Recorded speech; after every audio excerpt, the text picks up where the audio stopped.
Mr. Morong. Yes, sir. So how you been, my brother?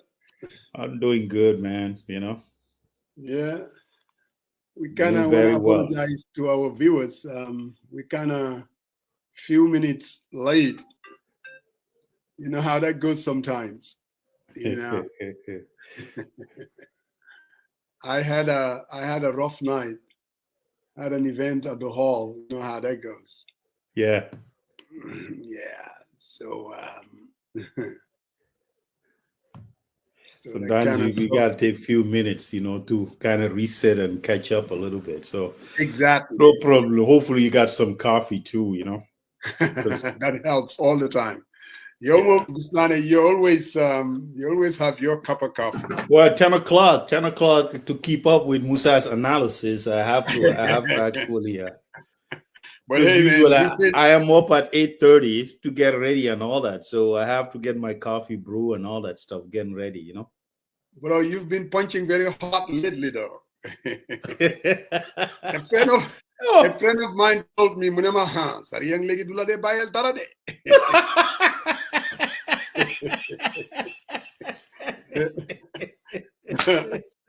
I'm like, I know. We do all that, but at the end of the day, they said I'm closer to you than anybody else. You're close to what? They said you and I are like okay. We know sometimes he's leaning MPP. We know that, but sometimes you two your analysis is kind of sway. We don't understand. That's what I don't get. This leaning MPP characterization. I don't know. I really sometimes I laugh off and just move on, man, because I can't make much of that. Why pa? Ate Sansa Sasumanga them. Not my Sansa Sasumanga. Coach Sapasamba. My brother Sarian. How are you? Good. That's good. How is the family and the business and everything? Everything is good, bro. Just trying to hustle. That's all it is. Yesterday I show up. They invited me for graduation get together. I show up after I close, and I show up and I said, "Hey, I'm from the plantation." The boys started laughing. I said, "I have to still coach sports here, The hustle must be keep alive, You have to balance these two things together." Well, that's capitalism, man. Hey, Bob Samba. Jen. So I see you with your jersey. You got your jersey on. What's up with that? No, it's not a jersey. It's a jacket. It's just the back end. Adidas jacket. Okay. How about your back end was a time level? Kanji? Frank Beckenbauer. Well, I can tell you one thing though. He was a hell of a ball player. There was a reason why I don't know whether you know Musa Njai. Midfield player. Musa Njai, Real. Yes, they used to call him. Was in Miami, isn't it? Yes, he used to live in Miami. Hell of a ball player, no doubt. Just like Beckenbauer. Yeah. So Frank Beckenbauer. So I'm gonna play the ads as usual, and I want to apologize to Mai. We haven't been able to upload the new version of her video. So, but of course, because they sent it to the wrong person. You have no knowledge. They sent it not to me alone. Hey, we are all in this together. You can't lay it right on my doorstep. That's exactly where it belongs. Believe me. Diba Chako, I guess the conversation today will be about system change. Diba Chako is very witty. And you know what's funny about this? Ibrahim Diba, small while. So I always call him Diba Chako. So that. No, No, he's Walimang. He likes Walimang. Tell him Walimang. He loves that thing. Oh, Walimang. You need to switch from Dibachaku to Walimang. Sorry, Huh? Pastor Yange freezer today. Are you guys frozen or is it me? I think it's you. I think it's you. So it's me. You guys. Oh, okay. To all our viewers, welcome to again For the People by the People. Yunatangarek. Ain't that right, my brother from Vancouver?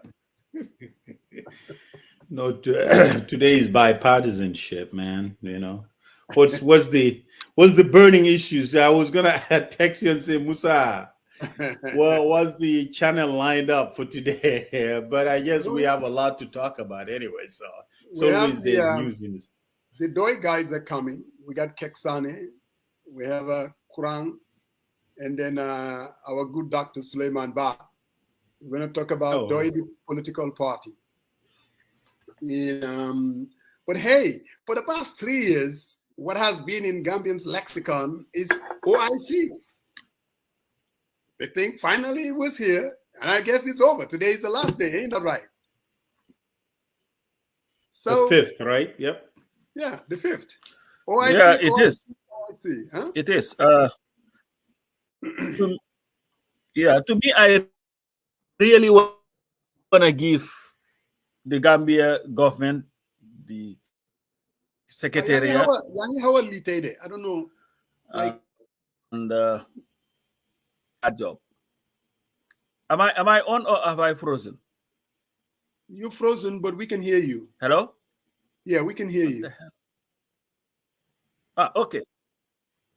You know, so definitely, Dina Amamdu it ended up happening.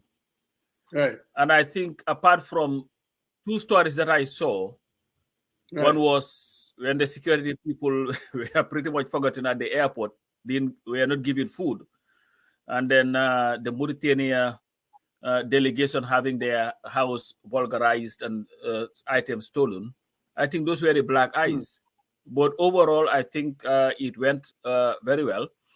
And Musa, the president speech writers did a very great job. I think his speech was very good. And I don't have a problem with the delivery. Why do you have to give the thing to the writers? Maybe it's him. You know? No. Because I have criticized speech writers before for not writing a speech, for doing a disservice to the president. So if they have written the president before for delivering a speech. No, man, I've never come here. I've never come here and said that he's delivering his pronunciation. I don't get into all that nonsense. What I'm saying, his speech writers did him justice. Yeah, I know. I think he gave a very good speech, and it was a very powerful speech. But the irony of it, though, when I had the president thank the Chinese government, for building the edifice where the OIC summit was organized, and I was asking myself, isn't it ironic or oxymoron, if you want to call it that, that the Islamic conference is praising China for building a building where that conference was held. The same China that is killing Muslims, what do they call the Uyghur Muslims or whatever, they are slaughtering them. Uyghurs, yeah. Every day. But unfortunately, it's like China is so powerful, nobody wants to touch them with a £1 million pole, foot pole. Nobody wants to touch them. They just leave them alone. So that was the thing. But to me, Musa, I've not said much about the OIC because to me, I'm not very crazy about the OIC as an organization. I believe it is a toothless bulldog. And I think sometimes they are cowardly. And this is where I'm coming from. The OAU, Africa, with all its faults, when South Africans were going under apartheid, they united in condemnation of South Africa. You didn't see any African country dilly-dallying with South Africa, especially sub-Saharan African countries. In fact, this was the reason why in 1976, The OAU with some other Arab countries decided to boycott the Olympics in Montreal. I don't know whether you remember that. You were here, Musa. Chances are you were we are supposed to be part of the Gambian delegation. Gambian delegation where? Wherever it was supposed to be, to that Olympics. Because they believe that, and the whole premise of that was because of, I think New Zealand was part of it, and they had a very good relationship with apartheid, or was supporting the South African. They say, no, we are not going to participate in that. But what I see, with all the resources that the Middle East have, their hypocrisy in not confronting the genocide that is happening in Palestine, to me, is the biggest disservice. And of course, they would not do that because they would not want to offend the biggest purveyor of violence in the world, America, and Biden, who is nothing but the biggest supporter and enabler of genocide against the Palestinian people.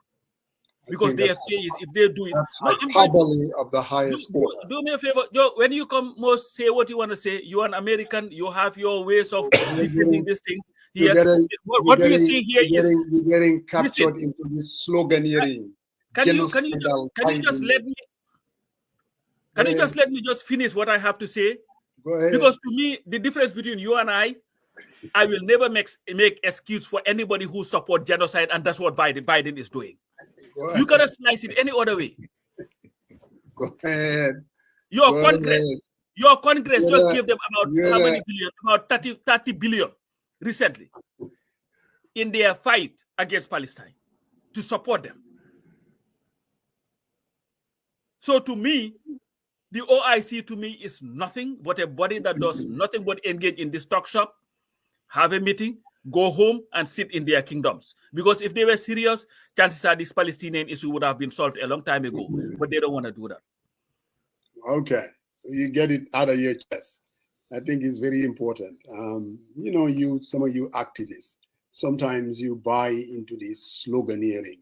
What is happening in Gaza can never be supported by any decent, civilized people. Where I agree with you is Netanyahu, without a doubt, is committing genocide in Gaza. Now, whether Biden is a genocidal, wherever you're trying to link it, that's where I think I probably more than anything else. That's not what Biden is. That's not what he's. Of course, you will not say that because your fear is he's going to lose the elections. It's not about fear.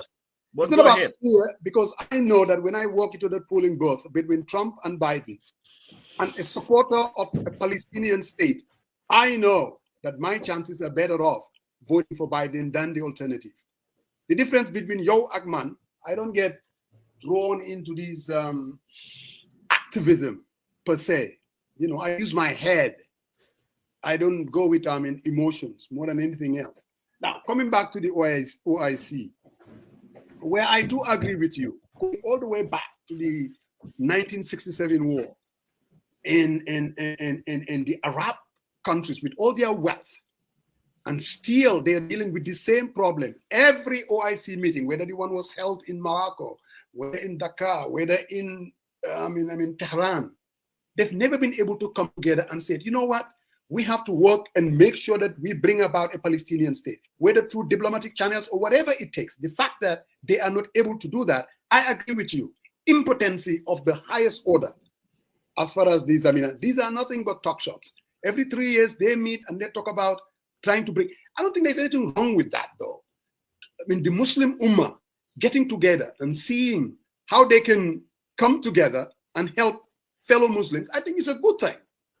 But like you, I agree, their impotency sometimes is very apparent. I mean, you can see it, especially when it comes to this Palestinian issue. It's been there again and again and again, and they haven't done anything about it. And lately, some of these Arab countries like Saudi Arabia, they are even kind of reaching out to Israel, trying to bring about diplomatic ties. I mean, Egypt did it during the time of Sadat. Again, they have definitely abandoned the Palestinian cause. There, I do agree with you. As far as, like you said, the post-OIC Gambia, I don't know. I still need to. What did it mean for the country? Yes, we've been talking about it for 3 years. It finally happened. they were able to accomplish it. Now, some of these things that they say, like you pointed out, 2 issues. For me, I think we were just scrambling to find something of fault. Those people, they haven't been given lunch. They need to go and buy lunch somewhere. And it's just, for me, that is not really a big deal. If the only problem that happened to this OIC was those police officers couldn't get lunch, I can guarantee you, to me, that is not a problem at all. The logistics of it, and this is unfortunate. If I were the organizers who are responsible for that, I would give these people $400 or $500 to take care of their lunch. I wouldn't even be working on the logistics trying to take lunch to them. But Musa, this is not the first time. They have a bigger issue to deal with than trying to feed somebody. I mean, a police officer. I mean, come on now. It's not rocket science. I am thinking, if I were, I would say, okay, this is how much we're paying you guys. For your meals, this is it. This is your lunch. Send $200 a day to any restaurant. Do whatever you want to do. Give it to your wife. But they cannot leave their post to go and do that, though. No. I'm just saying, I will give them the money and let them determine that. No. But they cannot leave their post to go looking for lunch. For the government, you put them there. You provide them. Provide for them. No, you just kind of filibuster me. That's what you were doing to me. So don't sit here and say filibuster. It's a big issue. All I'm saying is, if the only problem that one could call these police officers were not able to be given lunch at the airport, I'm telling you, then this OIC is a hell of a success. Because to me, that is not even a problem at all. But it is a problem, Musa. Hey, my brother. It's not a problem. Can I have my day? No. How can that not be a problem? It is not a problem as far as the OIC, man. I'm looking at the bigger picture. Bro, can I let me my brother here. What is his name? He just joining us. Dr. Baz, good to see you. Right time. Thank you, Uncle Musa. And you see that he come in his dry colors today too. So what? Go ahead. Uncle Joe. Brown has always been my favorite color. Hello, Saria. Yes, Dr. Ba, how are you? Good, and you? Good. I have to answer to this guy because he really, this Tico can. Thank you, coach. All American President except Biden managed the Gaza conflict. Really? Biden gave us Netanyahu license to massacre the Palestinians. This is the kind of hyperbole that I have a problem with. But how did he? How did he? Musa, you cannot defend this. Come on. From day one, America was there. Giving them air support, giving them military equipment to use. American weapons are being used to drop bombs on innocent Palestinians, killing 34,000 people. Please. You cannot defend all this, Musa. Anyway, I'm not defending anything. I'm just saying. Come on. And here goes my guy. Come on. Yunus Haidara, he's right on point. If you're talking about an independent objective person, the army and police have a logistics unit to them. That's who should cater for all their needs while in operation. Again, for me, I'm not saying that army. No. I'm not saying that army. Musa. But it's an issue. No. Musa, please come in. Musa. All right, I'll yield to my guy from Vancouver. Thank you. No, I think overall the OIC summit, was successful with the, little skirmishes one, there and there, and but I think I disagree with you on terms of the launch. I mean, that should be part of the planning. You tabulate the number of troops, where they're gonna be at, and these launch runs. Coach has a point though; they can't leave their post, so someone had to feed them. They require breakfast, lunch, and dinner. So that's part of planning. But it's lessons learned, and I mean, if they are detached from the army, they are part of the OIC. It's a big umbrella, right? There's a planning. This has been done for a very long time. So they should have been fed. So, but it's a very, very minor issue. But let me tell you, Sadia, let me tell you why it's not a minor issue. Sadia, let me tell you why it's not a minor issue. Right. My first trip to the Gambia, 2017, 2018. 2018, there was an incident. It was a Friday. It was around the Faraba area. There was some protest or whatever. Right. All right. I went with Said Matijau to see what was going on. We drove all the way to the airport area. We met the PIU there. We started talking to them. Guess what their complaint was? That from the night before, up to the time we were speaking to them, they were there. They were not provided with anything to eat. Said Mati can bear me witness. I took my money together with Said, gave it to the commander to get food for their troops. Yeah. Then I called Mr. Sinyan, who was then the protocol officer, vice president's office, to say, listen, this is going on. And I believe you guys should find a way of at least helping these people eat some food. Because I don't think it looks good on you. Right. So it's not an isolated incident. And we cannot continue to just escalate, and it's not a big deal. If you have troops, whether it is the logistic part of the army or the police or the OIC or whatever, we have to make sure that people... the troops needs to be fed. Musa, that is just part of it's just part of the operation. All I'm saying is looking at the bigger issue, I think is a minor issue. Musa. Mountains out of molehills. Musa. We have to acknowledge. Hold on a second. We have to acknowledge whether you are in the battlefield, okay? I mean, if you're in the battlefield, you're not able to get to somewhere, you eat MREs. I don't know whether you've ever seen MREs. It's like meals ready to eat, right? There's a packs and then you feed it up. I ate that stuff that I hate to eat it anymore. I don't want to see it anyway, right? But it's a lessons learned. That's what I'm saying. But I'm not gonna say it's not a big deal. It's a big deal. You have to feed the troops. You can't. You said it's a minor issue. It's a minor. But lessons learned. Okay. Here's the thing. I said it's a minor issue. I retract that statement. It's a big deal now. Here's the thing. Here's the thing. If we continue, hold on a second. If we continue, these are things that it needs to be discussed. It's lessons learned. What do? They said, what happened? What can we learn? Right? If it's a recurring issue, and I saw they said Mama Kande was going to offer them food and all that stuff. But what I'm trying to say is, this is lessons learned. And the other thing I wanted to talk to about is,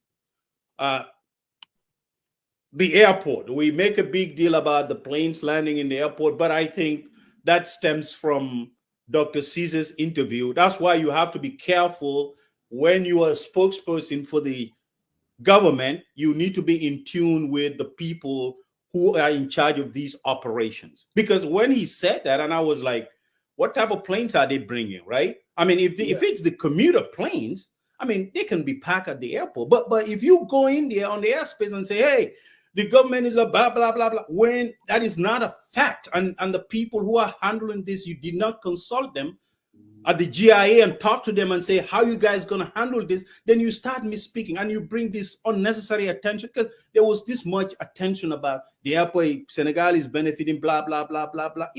I mean, it's for me, it was not a big, but I think it's another misstep. And I know he's new to the government.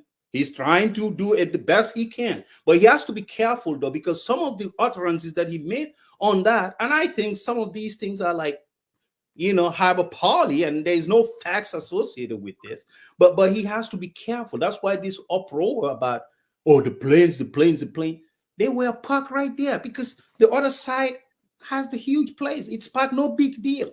But I think we gotta be careful. The troops needs to be fed, Musa. That's the bottom line. And you know what? Let me ask you this. Obviously, Dr. Cisse was reacting to utterances that were really not factual. When people were saying that planes are basically going to be landing in Dakar because they can't make it to the Gambia, and that we won't be able to exploit all the economic benefits. There were some misleading utterances out there. Correct. And Dr. Cisse also came out there, Momtamid, like you said, very defensive and maybe making shit up, saying that, it's happening because of blah, blah, blah, blah. I agree with you, but also let's talk about the misleading utterances, the people that were just making shit up, without anything. That's true. No, but Musa, at one point though, I wanted to highlight, I think the vehicles that they got, I think if we think about, and this whole goes back to physical responsibility. I was thinking about this the whole entire time. I mean, how many vehicles do we have in the government itself? Every ministry, every SOEs and all that stuff. How many vehicles do we have? I mean, for a 3-day event, we went in, basically, I saw something of Mohammed Yad brought like 83 vehicles for 4 days event. Now we are on the hook to pay that stuff. Yeah. How about if you look at and do a good inventory? Yeah. For the span of 4 days, even developed countries does this all the time. You take the vehicles from them and say, hey, we have an event to support. Everyone needs to turn in your vehicles for that particular 4 days. Let me tell you, they were doing that. What?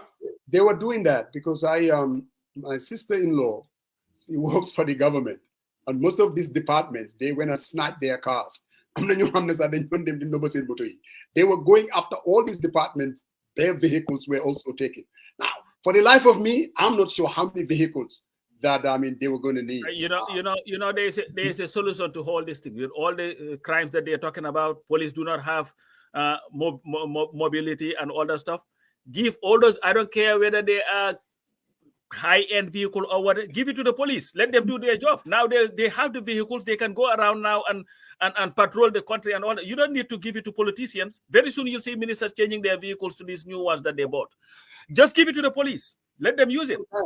All right, Brother Joe, as usual. All right. Hey, my man. Dr. Suleiman. Dr. Suleiman wanted to say something. I hope there are no people waiting in this thing because you never look at it. I'm not seeing that. We are enemies of progress. You people are enemies of progress. So how are we enemies of progress? Can he elaborate a little bit more?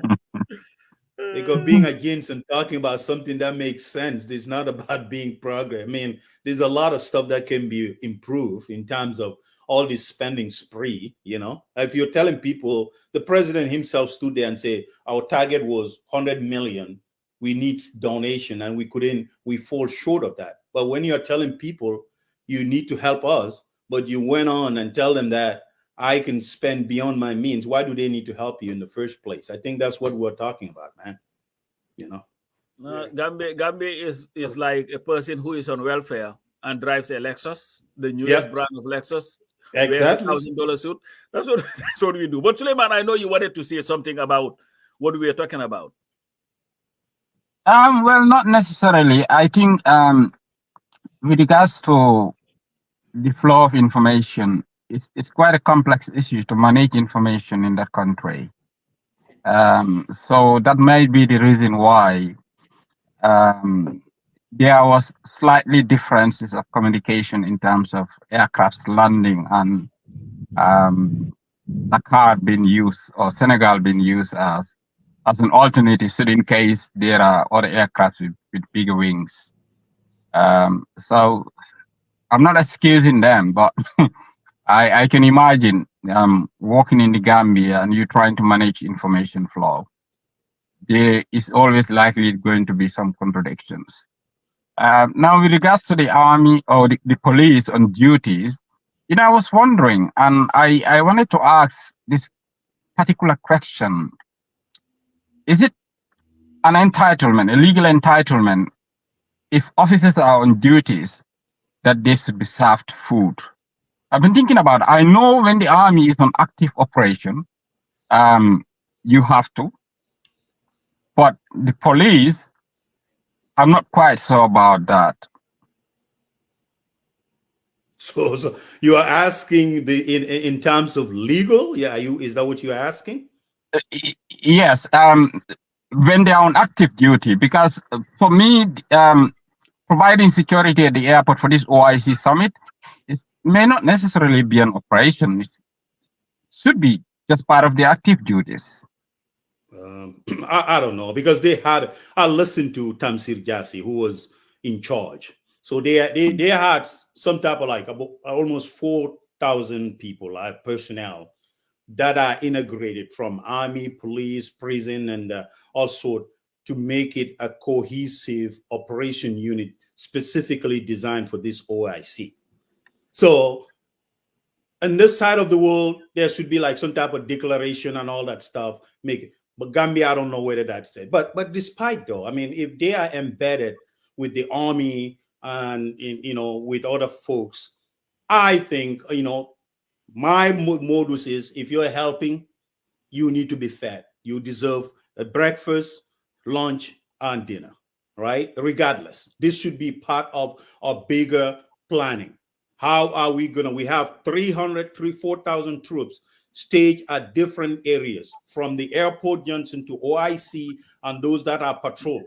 How are we going to ensure that their meals are served 3 days? You are required based on everything. Suleiman, thank you for raising that. Let me ask you this question though, based on what Suleiman is saying. When they are like on a daily basis, average, forget about the OIC, they're placed at the airport or they're placed at junction wherever for 8-hour shift that they're supposed to work. Who provides lunch for them? For their daily tasks? Yeah, their lunch. Yeah. No, they go eat their own lunch. They go do their on. They eat their own lunch. I'm saying, Musa, you are you are running this. You do this all the no. You gotta be careful about how we cannot be insensitive. No, hold on a second. No. Hold on a second. You're trying to downplay this, and it's not. I'm not. Hold on a second. With all due respect, with due respect, don't do that. This is not a recurring issue. Sarian, I am assuming that they would be paid special allowances for this particular event. I don't know. That's my assumption. Okay, here is the difference though. When you go to work, your regular work day, you know that I'm the police officer, my duty starts at 8, I get off at 3. What tends to happen with these things, you go there from 6, you are expected to stay there pretty much the whole time. That's what I'm saying. It's just like, and let's be fair to them. Even if you know what, they don't provide food for them. They provide food for every one of these delegates that they took there to go. Man, if lunch is the main issue in this summit, then we can conclude that. No, I don't think I think sometimes. I want to interpret this in a more. What I don't understand is nothing against Yunus, but most because Yunus is agreeing with you. I've seen that of course. No. But why can't you just so here's if you guys want to take that route, people who have divergent views. Why don't we? All right. Yeah, I don't think this is not an area whereby we should be excusing. We just need to make sure that it's a lesson learned. You said it was a minor issue, then you pull it back. No, it doesn't matter what I said. These are issues that needs to be fed. Saikou is asking who is on this platform is former police officer or army. Well, Sarian was a member of the security force. In fact, went to war, so he knows what he's talking about at least. So no, it's not even. It's not even that. I went to war. I sat on planning to manage troops to send them forward. What their meals at. So I got a little bit of credibility. I got credibility on this issue. So I don't want to push it too hard. But the fact is, they need to feed the troops, Musa. Tell your boss he needs to feed the troops. Way more than I do. There's absolutely no doubt about it. But like I said, tell your boss, MPP, that they need to feed the troops. This is not about MPP. No, but we cannot just be defending everything and dismissing every other issue that people have. That's the issue. Defending. We just see it a little bit differently. I see it differently. I think what tends to happen sometimes we blow things out of proportion unnecessarily. Exactly. But this is Dr. Ba, with all due respect, these people sacrifice. They are out there beyond extended working hours. They need to be fed. That's the bottom line. That's right. I'm not gonna be nice to that, but I think we need to do a good job of taking out troops. They put more hours, they pay less. And I think at an event like this, what they need is guaranteed 3 meals. That's my and you know what? I want to see the budget breakdown, and they tell you how much they spend on feeding the troops. Just wait until you see that. You'll be blown out of this world. All right. So so where do I guys? Yes, thank you very much for joining us. We're still waiting for Kex and Gambia is network. Yes, it's very possible, especially with this post OIC. Who knows? So I mean, Sulaiman, we're going to talk about people, and this is how Pasamba would say it. Most people would say DOI. Pasamba will go into the acronym: People Democratic Organization. No. People's Democratic Organization for Independence and Socialism. Exactly. Don't undercut. Hold on. Give the brother a chance. People's Democratic Organization for Independence and Socialism. Translate DOI. I have a feeling that they just didn't pull this name out of a hat. There's a reason why they start with people's, Pasamba, and then they go into the democracy, and then obviously organization, and then independence is out there, and then the socialism. How does the name translate into the core values of the party? Like I said, I don't think they just pull it out of a hat and just say, this is what we want to call ourselves. So can you, how does the name itself translate into the core values of the party? Okay, is it me or Pasamba? Oh, no, you. Oh, okay. I heard you said Pasamba. No. Okay, that would have mean really getting back to the historical theory, but in essence, you have to remember that DOI emerged in the Cold War era. This was a time that it was the isms, capitalism versus socialism, all over the world. The struggle for dominance between the former Soviet Union, Russia, and the US, with their capitalist-led programs. So, but recognizing the Gambian context, the peoples, meaning at the time,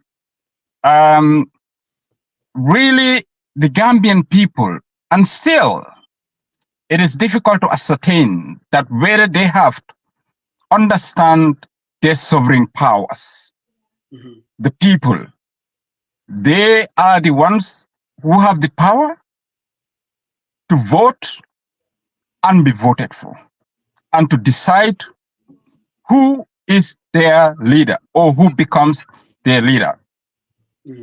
So I believe the people's acronym has been incorporated to show that the party belongs to the people and not belonging to an elitist movement that would portray themselves as the Mansas, the kings, or the elites that are far better than the average Gambian people, as we see sometimes how leaders portray themselves across all political angles, be it within the ruling parties or even some opposition figures. Sometimes you tend to see that mansaya or dominance tendency in their practice, be it campaign periods, how they socialize with individuals, and all that. So democracy, the definition or the answer is obvious. One aspect of it, like for the people, by the people, your platform names precisely means that something that belongs to the people, that can be installed by the people and nobody else, not an individual. where the people have a voice and they can decide as they wish based on informed choices. So now, socialism, independence and socialism. Like I said, independence, this was during the Cold War era.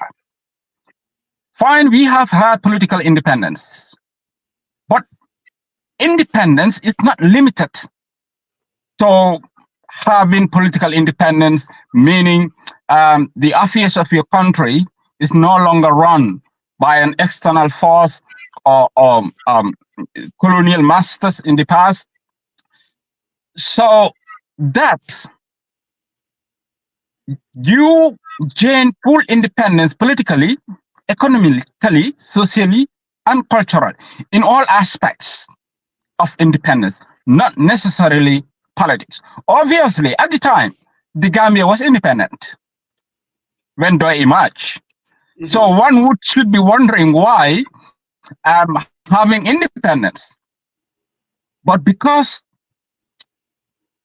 the issues that entails the independence of a sovereign republic has never been fully addressed. And just a couple of days, I was listening to an old audio of CDA being interviewed by the late GRTS director, Malik Jeng. Mm-hmm. May his soul rest in perfect peace. Yeah, amen. So his emphasis was that the people needs to own their wealth, that the wealth of the country belongs to the people. Now, amidst exploitations in different fronts, particularly with the capitalist-led, liberal-led programs that led to the issue of the, what do they call it? The retrenchment that happens in the 70s or 80s. ERP. Mm-hmm. Precisely. These were more or less capitalist-led programs that led to that particular situation. So his argument was, you cannot have an ERP when in actual fact was your president was paid about, at the time was $28,000, and the average worker was just getting a couple of hundreds of dollars. Yeah, 20,833 was Jawara's salary at the time. Huh? 20,833. Right. Was his salary at the time. Yes. Mm-hmm. So the average civil servant, it was some couple of hundreds, isn't it? Yes. Yeah. So recognizing that national wealth belongs to the people was the main emphasis of that interview, and they must have a fair share of that national wealth through development in all aspects. That would better enhance their lives in liberty, dignity, and prosperity. So socialism, it's a very wide concept, which is contested in many ways. But the DOI concept is talking about public-private sector partnership, whereby in a situation that the private sector will not dominate the public sector to the extent that only few would be benefiting from the national wealth. But also recognizing the fact that the public sector have limitations, and they should be limited in terms of state interventions. But they should be the central point in terms of managing the economy, planning it by partnering with the public sector. Now, that is where the cooperative model of socialism came in. That is the public-private sector partnership.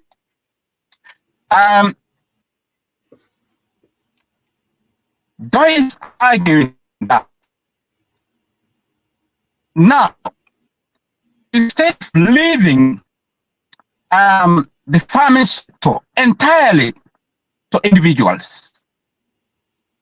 The state can have a level of intervention there in many ways through a cooperative banking system, whereby the ordinary people, ordinary farmers can access loans and all facilities to develop their productions. Not only from the beginning of production, but even to services like marketing. So in many ways, that is where the socialist doctrine of DOI is deeply rooted. But in many fronts, in terms of international relations, we have heard the new Senegalese president talking about solidarity and fraternity. Yeah.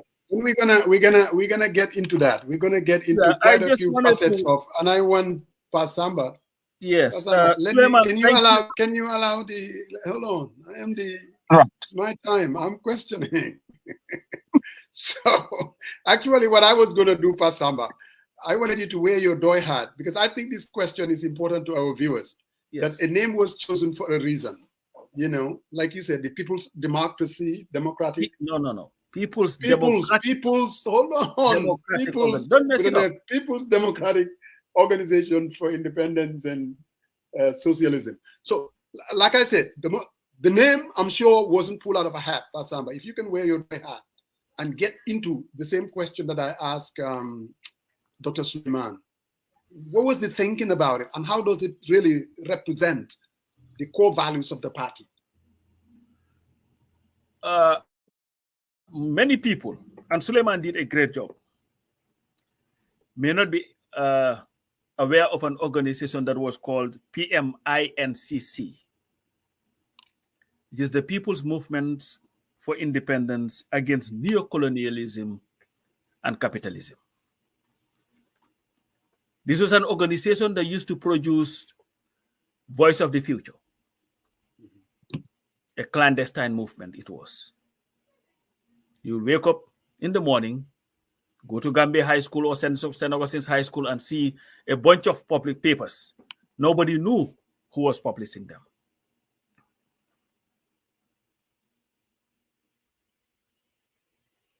History has it that Khalifa and Sam and them were behind this publication. After the 81 coup, Sam Sarr was arrested. After they arrested him, they arrested Khalifa Sallah, they arrested Amisila, they arrested Pa Sambo. All these 4 people, plus later Sidia, Demba Jawo, D.A. Jawo, and others, became the founding members of a political party, DOI. Now, there've always been a belief by these people that our democracy was not adequate, that we needed a more democratic Gambia.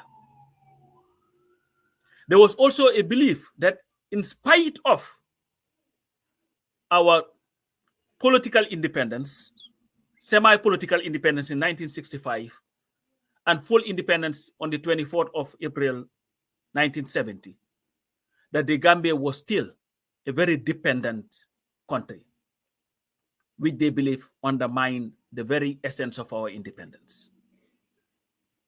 They also believed there needed to be a system of government that was not exploitative, a socialist model that will be able to harness our natural resources for the benefit of all and not a few. But this must be done through an organization of people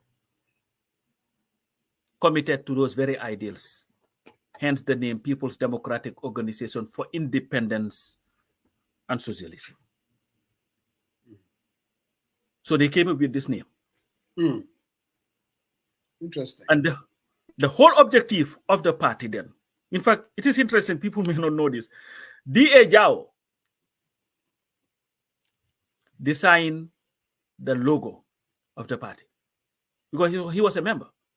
And the formation of DOI was very interesting. They had called on intellectuals who shared the same ideals, with Samsar being the glue, to come together and form a movement that would liberate the Gambia from decades then of underdevelopment. So a lot of people came. And the party was started. Some people stayed the course, some people left. But they had an objective. That for that democracy that we're talking about, that independence that we're talking about, can only happen if the people are enlightened to understand what they own and who they are.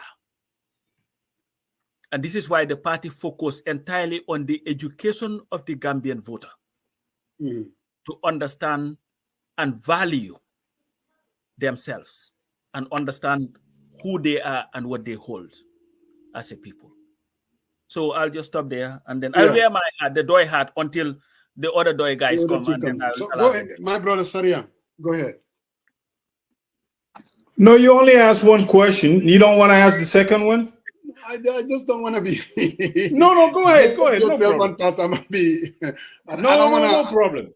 I don't want to be the monopolist. You know? No, go ahead. You got two questions. So, Dr. Suleiman and Pasamba, looking at the OIC, the planning that went into it, the amount of money that was spent, do you believe if this government was a DOI government, would they even be organizing the OIC?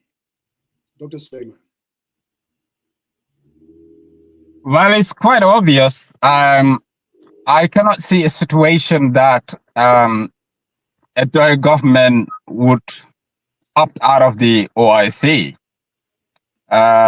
Yes, it is a religious grouping built around Islamic fraternity, but it is obvious that the core values and the objectives of the OIC is not to propagate Islamic values in a non-progressive ways. So it is quite important that they are built around the need of empowering their member states in many ways in terms of development, culturally, educationally, infrastructurally, and give Islam the face that is not known through global corporations. So, yes, they have made a lot of emphasis on economic integration, internationally economic integrations, and the OIC has those components. So, DOI's literature have never ever talked about the OIC in any way. I've never come across it. I've never had the leaders taking a position in terms of Gambia's membership to the OIC, but I assume that they would support Gambia's membership to the OIC for the benefits of the Gambia. Yeah, I don't think DOI would have a problem organizing it. Now, what type of organization would it be? Will it be an exorbitant one that would just be a show of, pageantry? And then the conference is over, people continue to wallow in abject poverty? And that's where the fundamental question is. I believe if we're a DOI government, yes, we can organize it, but I don't think we'll go overboard. Let's say the cars that we are bought. Sorry, I don't mean to cut you. I'm just talking about looking at the state of our economy, where the country is. Everything remains the same. The only difference would be a DOI government. Would they even organize something like this? That's what I'm saying. I think if we're organizing it, will be because of we can finance it, but we are not going to shove it on people's throats just for feel good. This thing we are just we have to organize it, because I believe, and this is not to try to poo-poo on the conference. It could have waited until we were ready, because it looks like we became very reactionary to, what we had to organize, because everybody was doubting whether it can be organized. So that's my thing. So if it were something that was doable without harming our economy, something that would advance our economy, that is something that I think DOI can do. But I don't think they would just do it just because it has to be done. No, because at the end of the day, the essence of governance and good governance is having policies that are responsible. You don't just do things for the heck of just doing it. You do them because they are the right thing to do, and will, because anybody can organize any conference. You can go to the Saudi, give you $1 million here, you get $1 million here, and organize your conference, feel good, go home, deliver speeches. But then what happens after that? And I think this is where governments are different. This is where you have to look at it fundamentally to see whether it is beneficial to your to your country in the short term, mid-term, and long term, or not. And if it checks all those boxes, why not? If it doesn't, push it until it will benefit you. Yeah, we've been just joined by Mr. Kurang. Welcome to the 40 People by the People. How are you doing, sir? Thank you. I'm fine. I'm okay. We're doing very well, thank you. And then again, welcome. So Sariang, go ahead with your questions. Yeah, thank you, Coach. Thank you, Dr. Ba. Thank you, Alhagie, for coming on the show. Hey, Coach, I listened to Khalifa's press conference, and he talks about a lot of stuff. And thank you very much. Thank you very much. Saying hello to all the panelists. Yeah, there's a delay, I guess, most likely. Yeah. Can I? Sorry. Yes. Okay. Yeah. So I listened to Khalifa's press conference, and there was a lot of things that he hit. That was, I think, the meat and potatoes, meats and bones of what we struggle on a daily basis. And some of the highlights that I took notes on, he says for 58 years, the leaders of this country hasn't tell us what we own. And I kind of wanted to ask if sort of what Musa asked, what DOI's principle is in terms of this fundamental question. The leaders didn't tell the folks that they serve, the people that elected them, what they own, and what does that mean? If you remember, this is a question that DOI has raised for a very long time. Because there is a lot of mining that is happening in the country. Batakonko, Katong, and all these places. They are mining stuff. They're exporting them. But the questions had been raised over and over and over again, whether it is in the National Assembly or everywhere. But there have never been a clear answer as to what is being mined and where is that money going to. Meaning the lack of accountability. And it started from Jammeh, and now the same thing with the Barrow government. Because it's not like we lack the natural resources. But what is happening is we do not have a government that is honest enough to tell the Gambian people we have this, that, or the other. There's been nothing but speculation as to what we have. And I think this is where DOI, Khalifa, and CD, and all these people have been coming from. That most Gambians do not know what we have in terms of natural resources, what is being mined, because our governments have refused to tell us what they are mining and where those resources are going. We were thinking maybe after Jammeh, that would have been the thing of the past. But with the Barra government, they are also tight-lipped about this whole issue. So what is stopping the government to coming and saying, you know what, we are mining A, B, C, and D, or we are not? Look at even the oil thing that they're talking about. When was the last time you had anything substantive in terms of information as to what we have, where we are with it? Senegal, they can tell you everything that is happening in that country with all Maki's problems. They can tell you, we have this, we have that, we have that, this where we are with this, these are the contracts that we signed. But what about the Gambia? The only time we know anything about anything that is happening in the Gambia, in this current government, and this should not have been happening, is when something is leaked to the public, and that's when the government will come and react to it.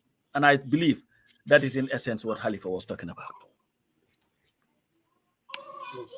Yeah, we're also joined by Kex. Kex is here. So, I mean, go ahead, Sarian. So now I can take my DOI hat off? No, you can leave. No, you can leave it on. I want Dr. Ba and Alhagie if they want to chime on it. Yeah, especially Mamadi. I mean, at least we haven't. This is interactive, so yeah. Go ahead, I mean, Mr. Kurang. I don't know whether you've heard Sarian's question. I think I'm gonna leave. So I'm on the road, as you can see. Yeah. Yeah. Mamadi, can you hear us?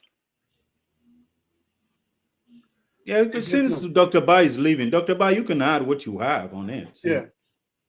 Sorry, what's the question again? Khalifa's press conference on the Gambians do not know what we have.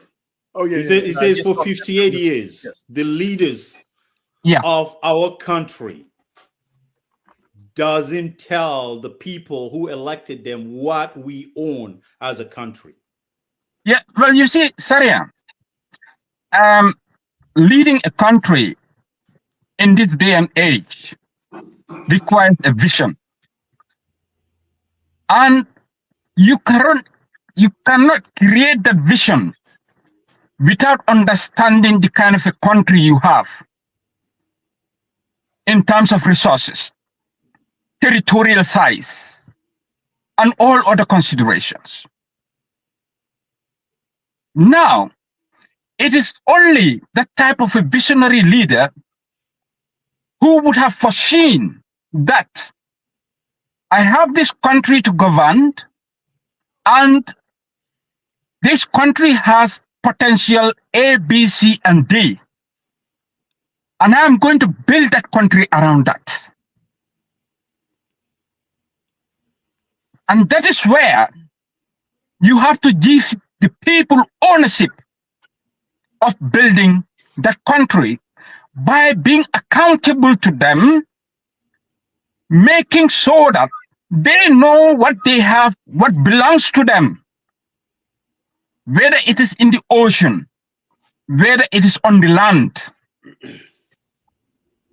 But like what Pastor Majau said, most of our leaders have failed in this aspect, not because they don't know what we have, but sometimes the problem is they don't know how to manage that, to use that to change the living conditions of their people, realizing that whatever is owned by the Gambia belongs to its people, and a government must serve to change their lives based on what is available. And the leaders so far have never communicated this very well to the people, that you own about 2,000 nautical miles in the sea. Whatever fish is there belongs to us, all of us. We have sand, black sand in this country. It belongs to all of us.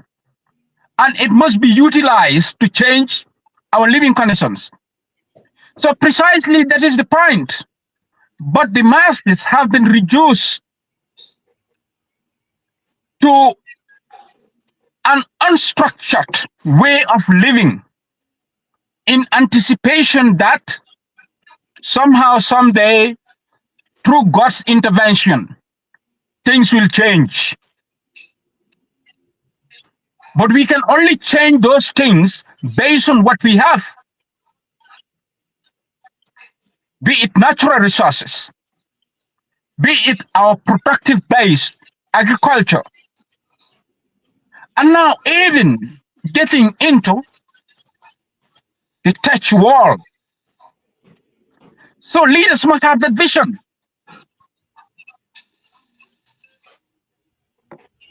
Yeah. Yeah. All right. Thank you. Thank you. So, Thank you. Yeah. I don't know, Alhagie, do you want to add something to that, or because I know you were in and out? Well, I can ask the second question. Alhagie, are you hearing us, Kurang? I don't think he's hearing us. Yeah, I'm hearing you, but I'm also hearing some Bokar still talking, I think. No, so he has a delay on his part. He has a delay, yeah. Okay. Oh, yes. Thank you very much. I'm enjoying the conversation. And I appreciate the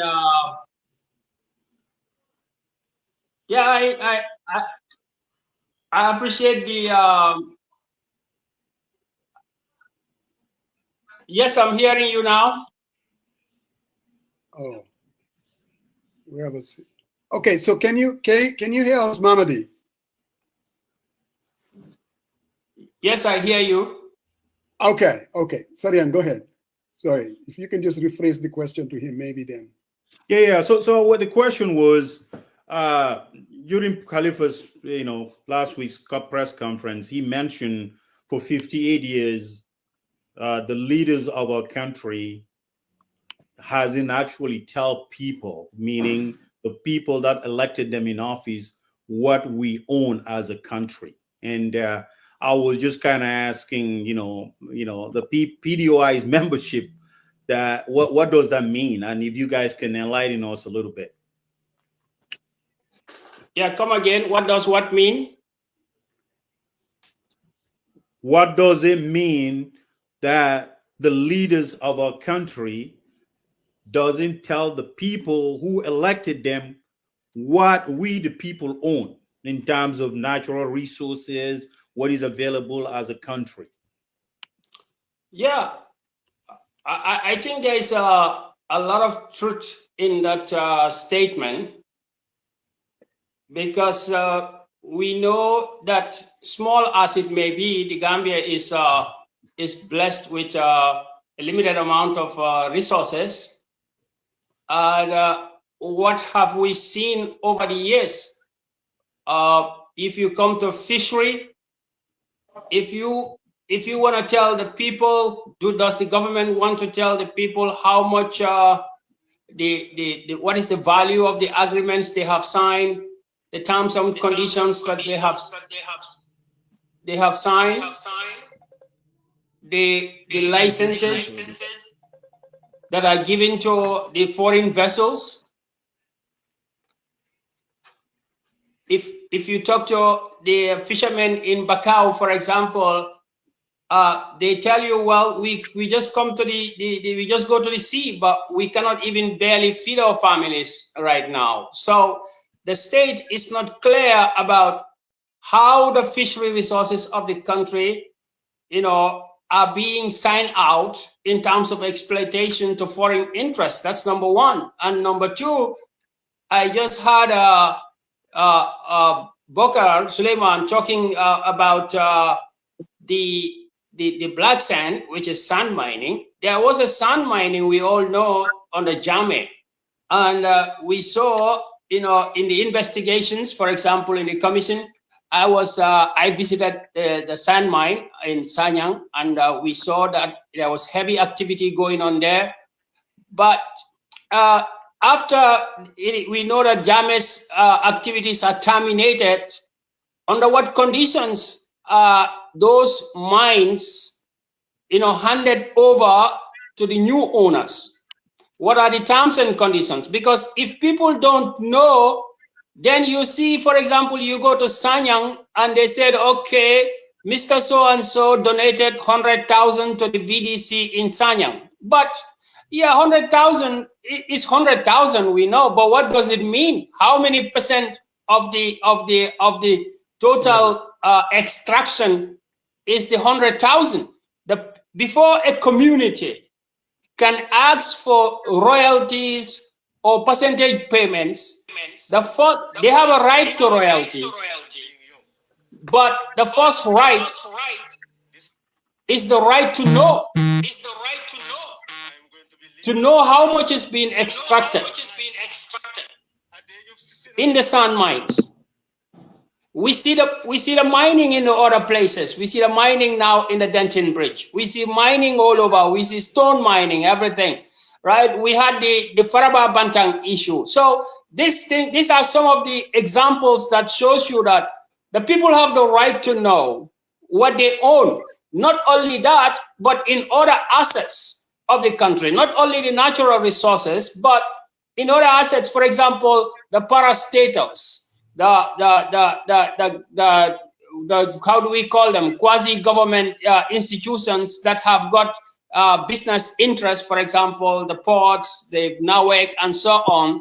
Yeah, it belongs to the people, because at the end of the day, whatever losses they make comes back to the taxpayer. So the taxpayer needs to know how much is actually going into these things, how much is coming out. So there is a lack of accountability, I could say. So I will agree with Honorable Salah's statement that, yes, the people have the right to know about the resources, because before people can even make claims to their entitlements, they first of all need to know how much they earn or how much they are entitled. And you can go on and on. There are several examples. Thank you. Thank you. Thank you very much, Mamadi, and welcome to Keksane. Welcome to the For the People by the People. I know you've been having a hard time trying to dial in. Absolutely. Absolutely. Yes. Well, thank you very much. Once again, it's a pleasure to be in this platform, and hi to Sariang and how to Coach Pasamba and Comrade Mamadi Kurang, and also Suleiman Bouakarba, who was earlier here. So Keks, I'm not Comrade. No, you are a diaspora comrade. You are not home. Okay, so here goes my second question. Musa, that's the first one, right? Oh, yeah, it took a little bit longer to get the cycle through, but I know that's okay. Yeah. So my second question is, Halifa also talked about the people need to change or shift their mindset. And one thing that was very striking was he mentioned that the people kept electing leaders who care more about their position and entrenching their position than the responsibility that is associated, that comes with the office of the presidency or the higher office, our land. And he says, I think I quote, he says, the Gambian people, they wanted a united Gambia. Do we have a united Gambia? And that question goes to you three. So the question of electing leaders who cares about their position and shifting that dynamic or thinking to elect people who will tackle issues and problems that we face as a country, and it's embedded into the united country as a whole. Yeah, thank you very much, and thank you once again. Very clear, in issue of regarding about the mindset, it's very clear in terms of how do we elect leaders.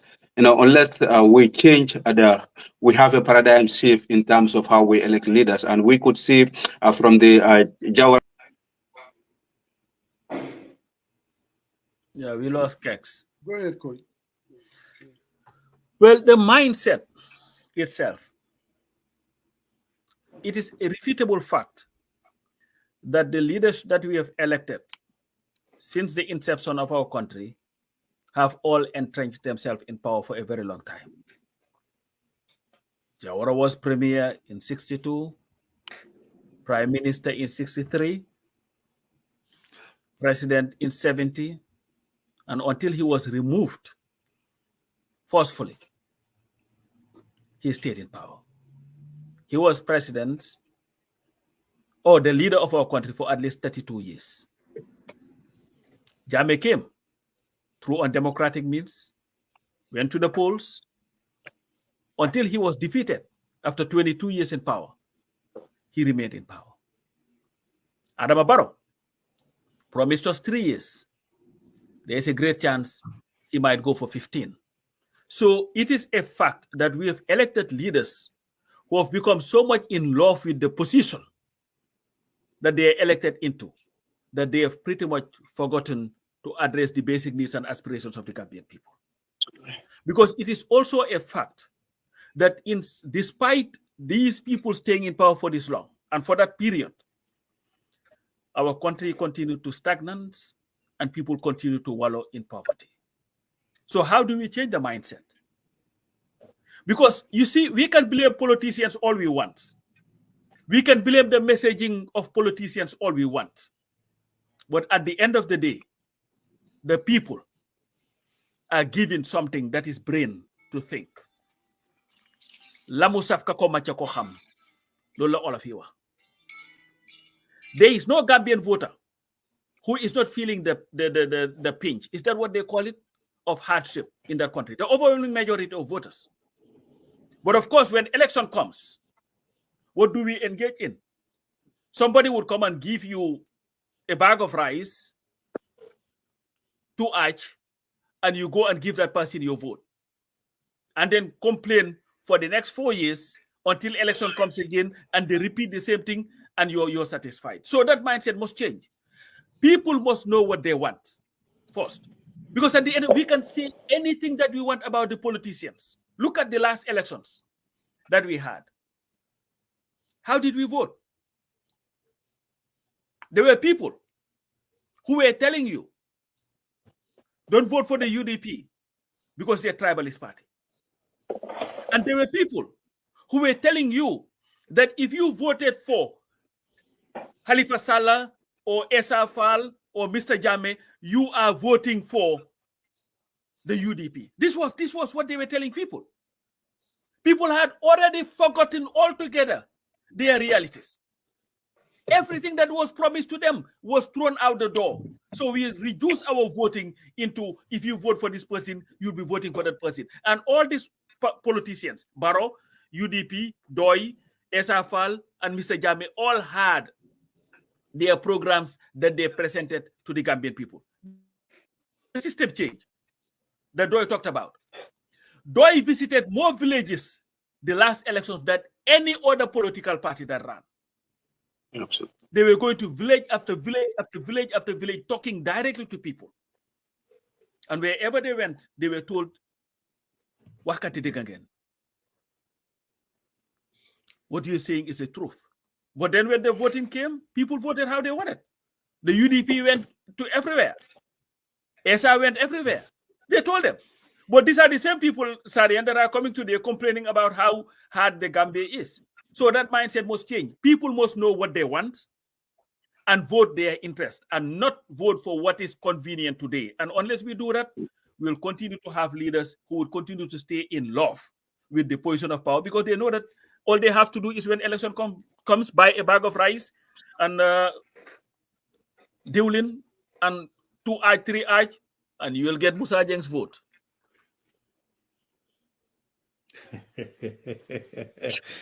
All right. Okay. Kex, you want to add something or Alhagie? Yeah, Kurang, you want to comment? Yeah, I mean, I will just pick up from where Comrade Pasamba is landed in. First of all, I must appreciate your historical analysis that you gave. I appreciate it very well for people like us.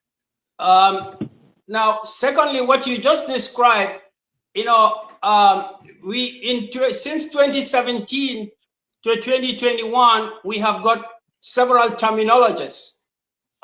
We have seen this thing that they call tactical alliance, and then that was in 2017, 2018. In 2021, what you're describing just now, some people call it strategic voting. Now, in this system of strategic voting, you can even call it a strategic 419. Now, why do I say that? Because you see, we found ourselves in a situation, for example, that was different from the Senegalese situation. In the Senegalese election, I'm taking reference, we have a 50+1. So in the first round, everybody is mindful because you may end up in a coalition. Nobody is underrated because you may need the smallest guy, right, when it goes to the second round.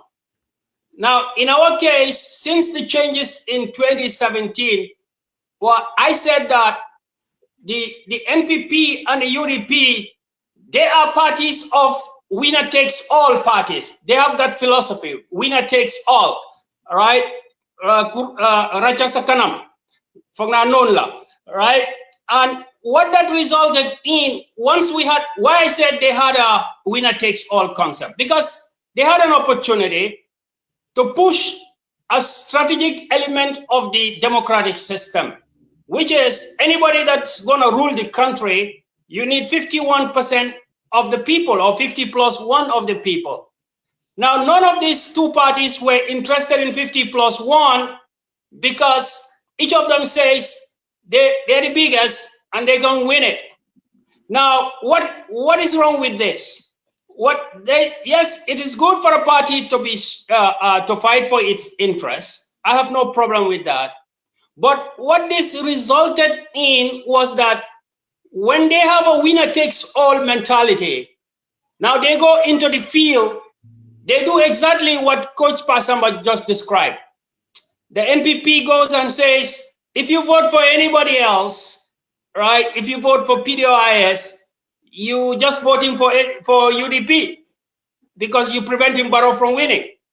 And the NPP goes and say, all right, Alkana la carte otinya, bulan ya sen karta, because bolen ko johe Mama Kande or NUP or PDOIS, yanage ya karta.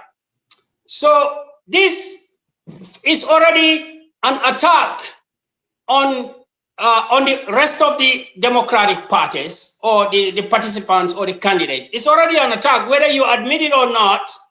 Both parties have a strategy that completely, right, alienates, underrates, and attacks the other so-called smaller parties of the democratic process. Now, what happened is now that if the voters buy that concept, if the voters buy into that strategic voting mindset, what happens is that they say, okay, so now since I believe in what these people say, it means that it is only a contest between two. So therefore, I have to choose the lesser of two evils. But that itself is based on a false premise. Now, I give you an example. This morning, somebody called me from the North Bank. I've never seen her, a lady. She told me, look, there are a number of youths here, right, in around the North Bank. I wouldn't name the place because these guys can't do anything, right? He said, what they are saying is that they voted for Barrow, but at the moment, they deeply regretted voting for Barrow. But they don't want to vote for the NPP. They don't want to vote for the UDP. They're looking for a third option. And I am telling them that the PDOIS is an alternative option. So she asked them, but why didn't you vote for PDOIS or another alternative last time? And these people said, no, because when we vote, then the UDP will win. She told them, but no, that is false, because all of you who are saying, if we vote, then the UDP will win, or if we vote, then Barrow will win, right? If you had voted for your choice, if you had not listened to this imaginated, fabricated idea of strategic voting, winner takes all, if you didn't buy into that, then your preferred candidate, for example, the PDOIS, could have won the election. So basically, people have a right to disagree with that statement, but you cannot disagree with the fact that this strategic winner takes all mentality, and then it takes us into the next step. Now, when they keep on saying, oh, opposition should not attack opposition, then you know that one also is a false premise, because two things. Number one, none of these two parties are completely opposition. The NPP is obviously the ruling party. The UDP is controlling 70% of the area councils. So when did they completely become an opposition if you are collecting taxes and you are expending the money? So the idea of opposition on opposition in that case is a false premise. Secondly, if your strategy in 2021 is based on the fact that don't vote for the smaller guys or so-called smaller guys because you will ibela karta tinyalale dangaya has a karta, you have already done one complete election that you campaign purely based on attacking other oppositions. So how would you come back again now and cry wolf when you are already guilty of the same thing? So I do agree with the people who said there is a mindset problem. I think that mindset problem was a smaller problem. I don't think that the Gambian voter is not aware. They are aware, because you cannot say that voting against the UDP was purely based on prejudice or anything. No. If a party's message you feel threatened or you imagine threats because of the messaging, not even necessarily from the leadership, but from the grassroots of the party, then the economy possibly can become second position or third position when it becomes what is most important. We see it every day in America, and it keeps changing. It keeps changing even in the US. They said Biden or Trump. The economy becomes important sometimes. Well, sometimes it's just Palestine. Well, sometimes it's not even Palestine. Sometimes it's Corona that is more important. Sometimes it is the security of America that is important. So what is important to a voter is not always a bag of rice. So if you keep on focusing on the fact that the voter is only interested in a bag of rice, yes, a bag of rice affects every voter. But there are other predominant psychological factors that affect voters. So why do I say this is just a temporary phenomenon? Because in every election, the value analysis of the voters can change. Once we try to convince the voters that there is nothing like winner takes all is a wrong footing, starting on that is a wrong footing, that the idea of strategic voting is only putting yourself into more trouble. What is important is to look for the party, right, or the people whose agenda addresses your concerns and vote for them. This is what the voters need to know. So we cannot let... So, Kurang, yeah. Yes. Kurang, I've listened to both yourself and Pasamba. Yeah. And what I'm hearing is we are not getting support because it's a mindset problem. In other words, the Gambian people, they have problems. And then I listen to you, you're talking about we're not getting votes because of strategic voting. DOI has been around, one could say, the oldest party, older than the UDP, older than NRP, older than GDC, maybe just younger than PPP. Now, it is very obvious to most Gambian voters that DOI as a party has become an afterthought. An afterthought. When you're talking about Gambian politics, whether the past 2021 or even looking to 2026, or when we even deal with daily issues, DOI is always an afterthought. People don't even see. Hold on. Can I come in there? Yeah, you will. Can I come in there? You will. Let me just finish my question. So at what point do you think DOI being an afterthought, forget about the mindset, forget about the strategic voting, go back and look, what is the responsibility of the party to make sure that they do not become an afterthought? Well, you done? You want me to come in? Yes. Yeah. At what point? At what point? That's a good question. At what point? Now, see what happened in 2017. In 2017, different parties have different philosophies. Some parties went straight for Machiavellian. Mm-hmm. A Machiavellian principle, what does it say? Now, you saw already, in 2018, even before the UDP leaves the government, they were organizing multi-million-dollar rallies that they were not doing or not capable of doing before they were in government. Now, but that's not my question, Kurang. Yeah, I'm coming to your question. I am coming to your question. Your party has become. I get your question. Yes. So where would you forget about what UDP is doing or not doing? Bring it back to your party. Why is DOI an afterthought when it comes to Gambian politics? An issue after issue. And I can cite examples of even recent incidents. That it becomes more of a where NPP is and where UDP is. And nobody I am knows coming there. The time. Go ahead. No, because now DOI won 5 how do I call it, MP seats in the 2018 parliamentary elections. Mm-hmm. There was progress.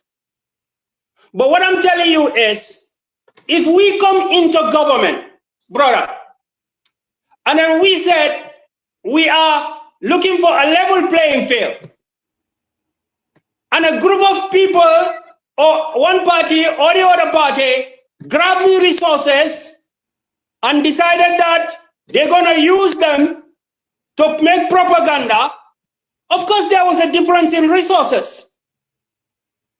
And you can argue that for up to the end of the day of where those resources come from. I heard Cedia asking a question, right, in his last interview, saying, ask the political parties where they get their money from.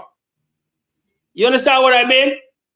A lot of political parties will not answer that question. So what I am trying to tell you is there was a power vacuum. There was a power vacuum in 2018, 2017. Even after Yahya Jammeh left, there was still a power vacuum. The Barrow campaign, the president campaigned for which party? Which party in the 2018 parliamentary elections? Was that a level playing field? That was not a level playing field. So, you see, we have this theory in economics they call the prisoner's dilemma. We are all in the same situation. If we play by the rules, you decide to go, right, and not play by the rules. We came into power on the basis of level playing field. But who is the first? to breach that principle. So yes, I would say yes. DOI needs to do more, brother. I will not disagree with you. DOI needs to do more.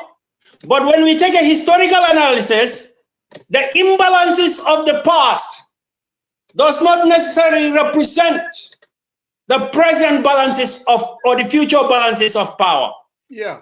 All right. So yes, what I'm trying to tell you. Yeah, Kurang, we're gonna come back. Okay. We're gonna. I mean, recoil back to you. But Samba, what do you say to that? Clearly, DOI has become an afterthought. Well, to answer your question, my response was to a direct question that was asked to me. So it was not a deflection or try to blame somebody. I was asked a question and I answered it. Now, to what you're saying, DOI as a party, like any other organization, needs to have an introspective look at its approaches, its positions, and then draw at least lessons or whatever from it and see how to move forward.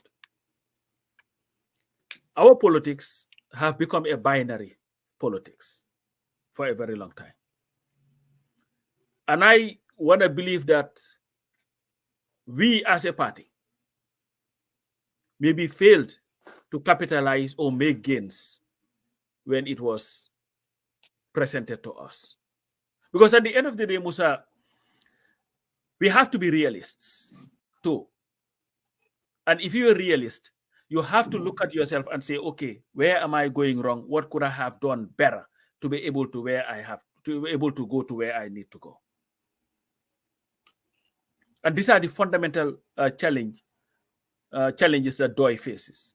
So DOI as a party needs to sit and look at where it needs to go from here. What were the challenges that it faced? Why is it that when it comes to elections, it continues to struggle?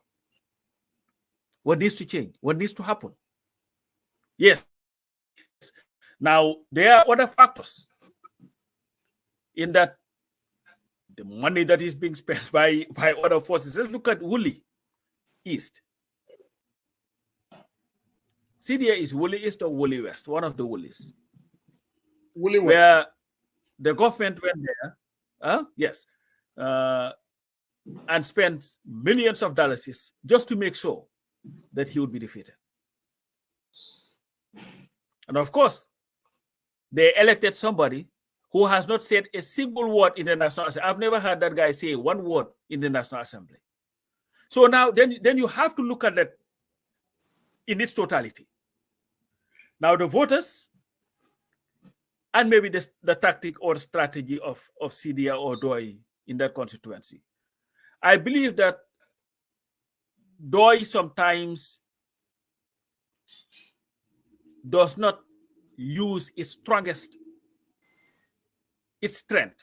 to be able to win votes. You see, elections of purity is great, but I don't think it works a lot of times. I think sometimes you have to hit real hard and explain later. And I think the challenge that the party has with this new crop of leaders that will be coming and taking over the party will be what type of politics do they have to employ by maintaining the decency, dignity, and integrity that the party was known for. Because we cannot just continue to just argue the voter and other parties. Other parties are doing what they have to do. Let us also look at what do we have to do to be able to become very relevant. Correct. So I believe this is the fundamental, because at the end of the day, we have to, Musa, maybe I'm saying this, I was a coach. And what I do after every game, we do what we call post-mortem. You open the body and look at the faults. And then you go to practice and say, how am I going to improve on these weaknesses that we had? That's how we move. Definitely. Because if you look at DOI in its totality, DOI has one thing that is very rare. It is a very rare currency in the Gambia. Most Gambians overwhelmingly trust the party. Where Gambians see corruption as our biggest problem, if you ask them who are the most incorruptible people in our body politic, DOI would be the first people, group that they would call. And that has become a fact for a very long time. So they have a currency that is rare. People see them as dignified. People see them as honest. People see them as people with integrity. People see them as people who are incorruptible. But unless you are able to change that currency into something beneficial, it becomes just a currency. So yeah, I don't know whether that makes sense. Okay, my second question, sorry, I hope I'm not, because sometimes we get no. You talk about the currency. Any individual or average Gambian, if you ask them, if you were to choose somebody to hold on to your business or to your bank account, who would you trust to do that? They would tell you DOI. If you ask them, who are the people that you think they are honest with integrity, they will tell you DOI. When you have a currency, you leverage that currency. When I said that DOI has become an afterthought, let's look at 2021. Most people thought that this was a period that DOI would do well. It was a level playing field post-Jammeh. Parties go out there and they try to win the hearts and minds of the Gambian people. I have said it, and I continue to say that DOI did not leverage their currency and they did not go after their opponents. The elections is about choices. It's not only about selling your ideas, but also trying to make sure that your opponent would be the wrong person for the job. We all knew that we had an agreement in 2016. Parties betrayed that agreement. Halifa went from Banjul to Koina with Sidia. They have never uttered a word to let the Gambian people know that, look, we had an agreement with these people and they betrayed us. These people are not to be trusted. You see, politics is about a contact sport. They never said that. They did not even want to address what's wrong with the other parties. Instead, they did not. They focused on their message. Oh, it's nice. It's nice to have a nice message. But I can guarantee you, just looking at what Pastef did, and I'm not trying to be funny, Pastef knew that their best weapon, and they would employ it at every turn, mooy ba may liggéey impôt, butati gouvernement bi sax musuma koy jël. In other words, telling the Senegalese people that they are honest. When Sonko came out of jail, knowing very well that he's going to run against Amadou Ba, what did he say? He capitalized on it. He said, Bama neke impôt, Amadou Ba, xaalis bu bari mu jël ko dama ne ko teg ko fa. Maybe he even made it up. But you know what? When you do not go after your opponent and give the Gambian people the red meat that they know that they need, you will never be able to win an election. You will continue to be an afterthought. And as long as DOI just stays on message that I'm not going to go down that lane, I'm not going to talk about the UDP, I'm not going to talk about the NPP, on every issue. You see, one thing I will give the UDP, on every issue, I heard Lamin Mane and the debate against, they would come after the government. DOI rarely does that. They will wait every quarter to have a press conference. And you know, when you don't strike while the iron is hot, you lose the people. When something bad happens from the government, you take the leadership, you go after the question. No, I'm talking about my general, and then you can comment on. Just ask the question. It's a comment and a question. What I'm saying is, it doesn't have to do with I'm giving you a hard time. Go ahead. No, this is an analysis. Ask the question. The question is, there is something wrong with their strategy in terms of channeling their messaging. Is that the question? And Musa, yes. Musa, if I may come before. No, you can agree with the comment. You can disagree with my commentary. No. You know me disagreeing with you. It's nothing new. Mm-hmm. But I think you put your finger on something that is very fundamental. You see, politics is about selling oneself. Mm-hmm. And I've always had this argument with Fala. And I hate that I'm giving him credit here. He had always mentioned that. But that is a fact. Let's look at 1992. You know why CDR was very popular in 92? When he just ran, he had about 9% of the votes or so. Because Doi decided to release his resignation letter from the government. Mm-hmm. When that resignation letter came, people were, wow, we have such a person in this country. And then, you know, he was out there. People were seeing something that was rare in their body politic.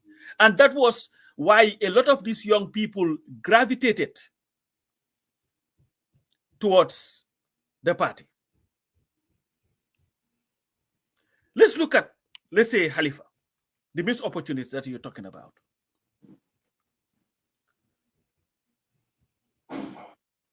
Khalifa, say whatever you want to say, was the brains behind the 2016 coalition. Mm. He was. He wrote the manifesto. He did a lot of those things. When Gambia was at its most critical point, he became the face of the nation, and in fact became the leader of the country because everybody listened to him. Everybody wanted to wake up and say, Lan la Khalifa watay. And whatever he said, people listened. That he was part of a team, but he became the face of the team. Yes. But then you talked about Sonko. Whatever Sonko is saying today was said by Doi from 1986. Correct. Whatever Sonko is selling Gambians today about honesty and this thing, Doi had been known for it for a very long time. But the problem is we do not capitalize it, we do not use it to sell ourselves. Let's look at Khalifa, just to agree with some of the points that you made. All of it. He was the minority leader in the National Assembly. When his term was over, for the first time in the history of our country, he decided to put all the fuel vouchers that they gave him as a National Assembly member, minority leader, in an envelope, together with the diplomatic passport, and return it to the state. Not a single voucher was ever used throughout his term as minority leader in the National Assembly. Musa, that is not something that only people close to you should know about.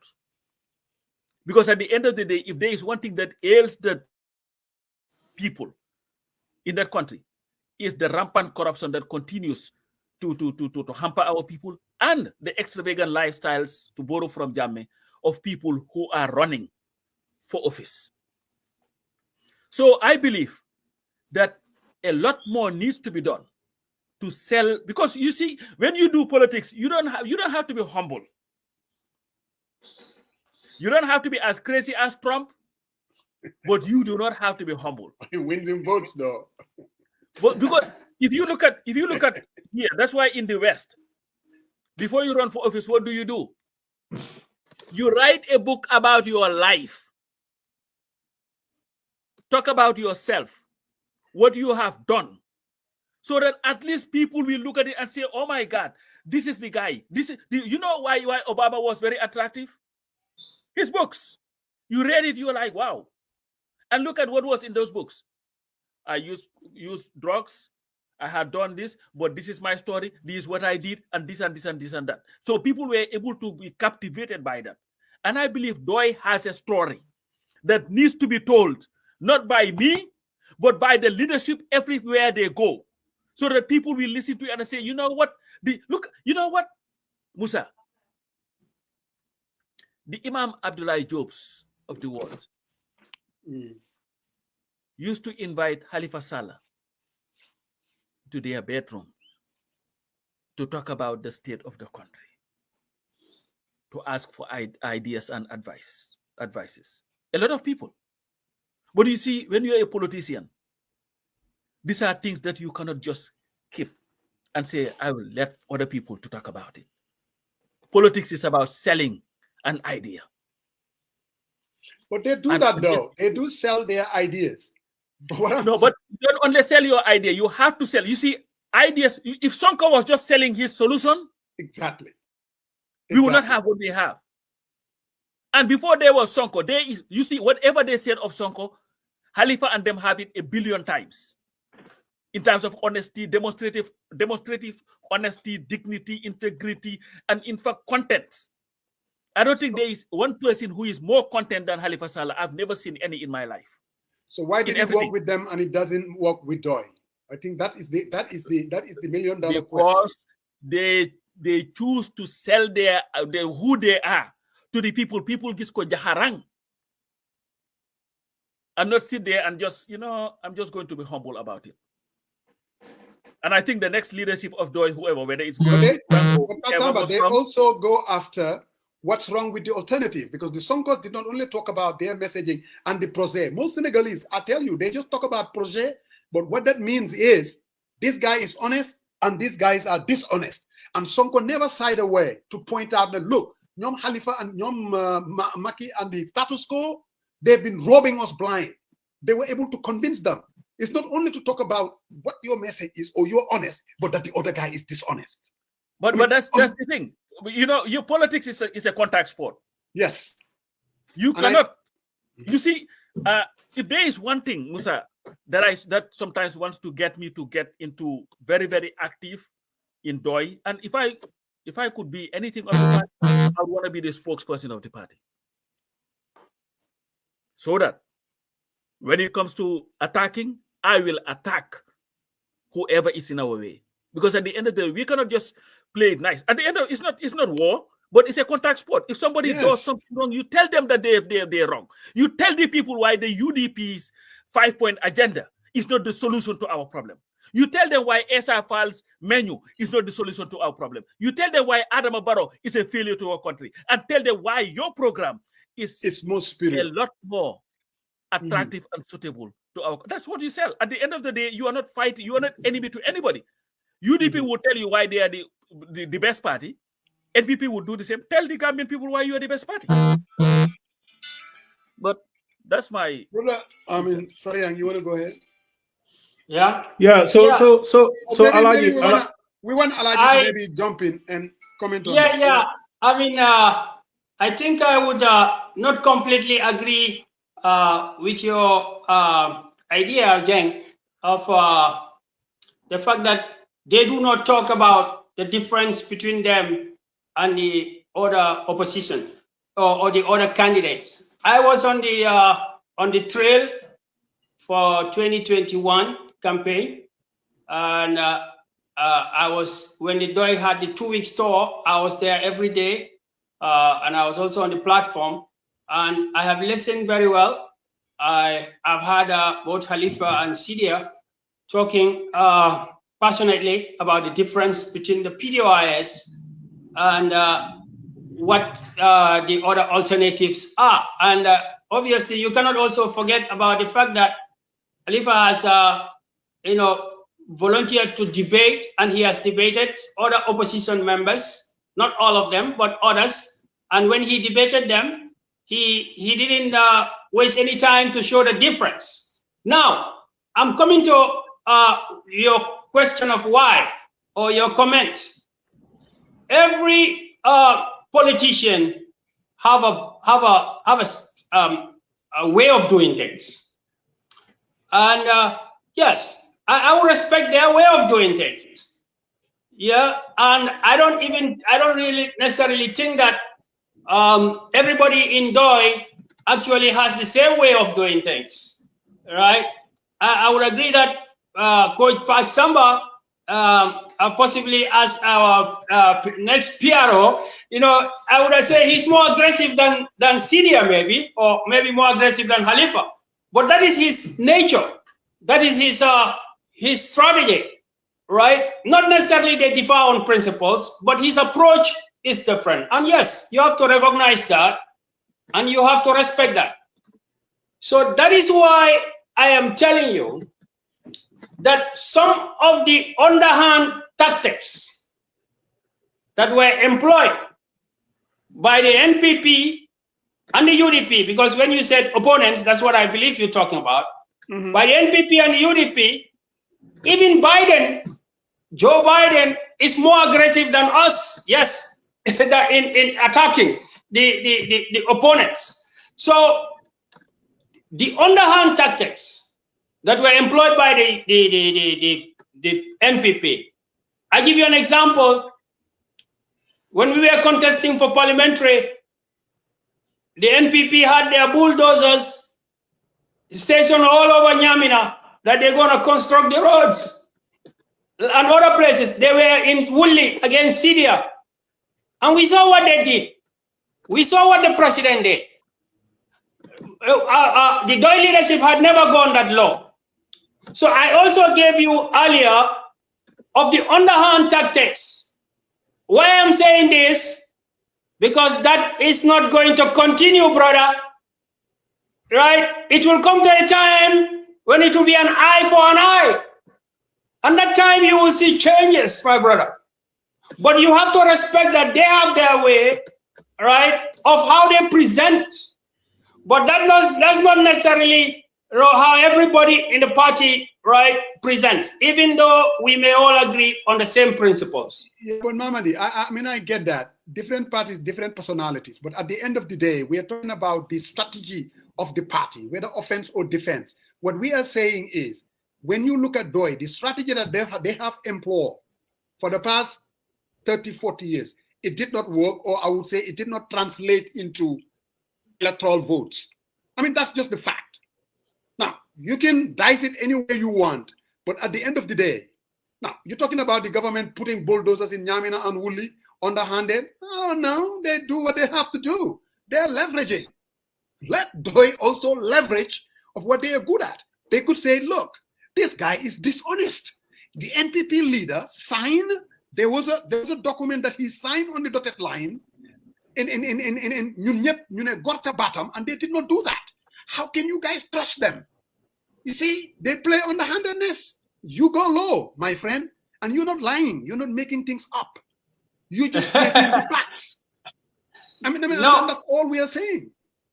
Can I ask my question now? Since you guys are going back and forth? You can dispute without going low, yeah, and you can bring out the weaknesses in the other parties without necessarily going low. Today is DOI. It's not the other parties. We're just talking about DOI as a party, why things haven't worked for them. That is the question. When we have UDP, but we will talk about UDP. No, you are talking about how DOI don't show the difference between them and the other parties. Anytime I talk about the other parties, you want to stop me. And this is about differences between parties, isn't it? How can I talk about differences without talking about everybody's strategy? Question for Alhagie in terms of that. He has a question for you. Come on. Go ahead. So Alhagie, I listen to you, and I think honestly, you know, what Musa is getting at is all the rhetoric. And when I hear from you, and I'm asking you a very straightforward question here, I hear you mention other political parties. It seems like that those political parties, in terms of their influence, and you give reference to 2018 and stuff, is that more of a bigger threat in your capacity as a member of PDOIS than the status quo that the current environment is? Do you really feel you need to kind of make comparison to the opposition party and what they're doing, then the current status quo, why PDOIS needs to be entrusted to be given the mantle of leadership to occupy the highest office of the land? Yeah, I think your question is different from his question, because your question, nobody has issue with that. PDOIS has presented a manifesto that no Gambian disputes. They have a track record that no Gambian dispute, that they deserve an office. I thought what your co-presenter is talking about is a comparative analysis. So that's why I was giving, but no matter what, right, everything is about timing. And I think 2017 up to where we are now, 2024, the situation has already crystallized. What do I mean? People already know what is NPP, unlike 2021. People, yeah, because 2021, the NPP was only 2.5 years old or 2 years old.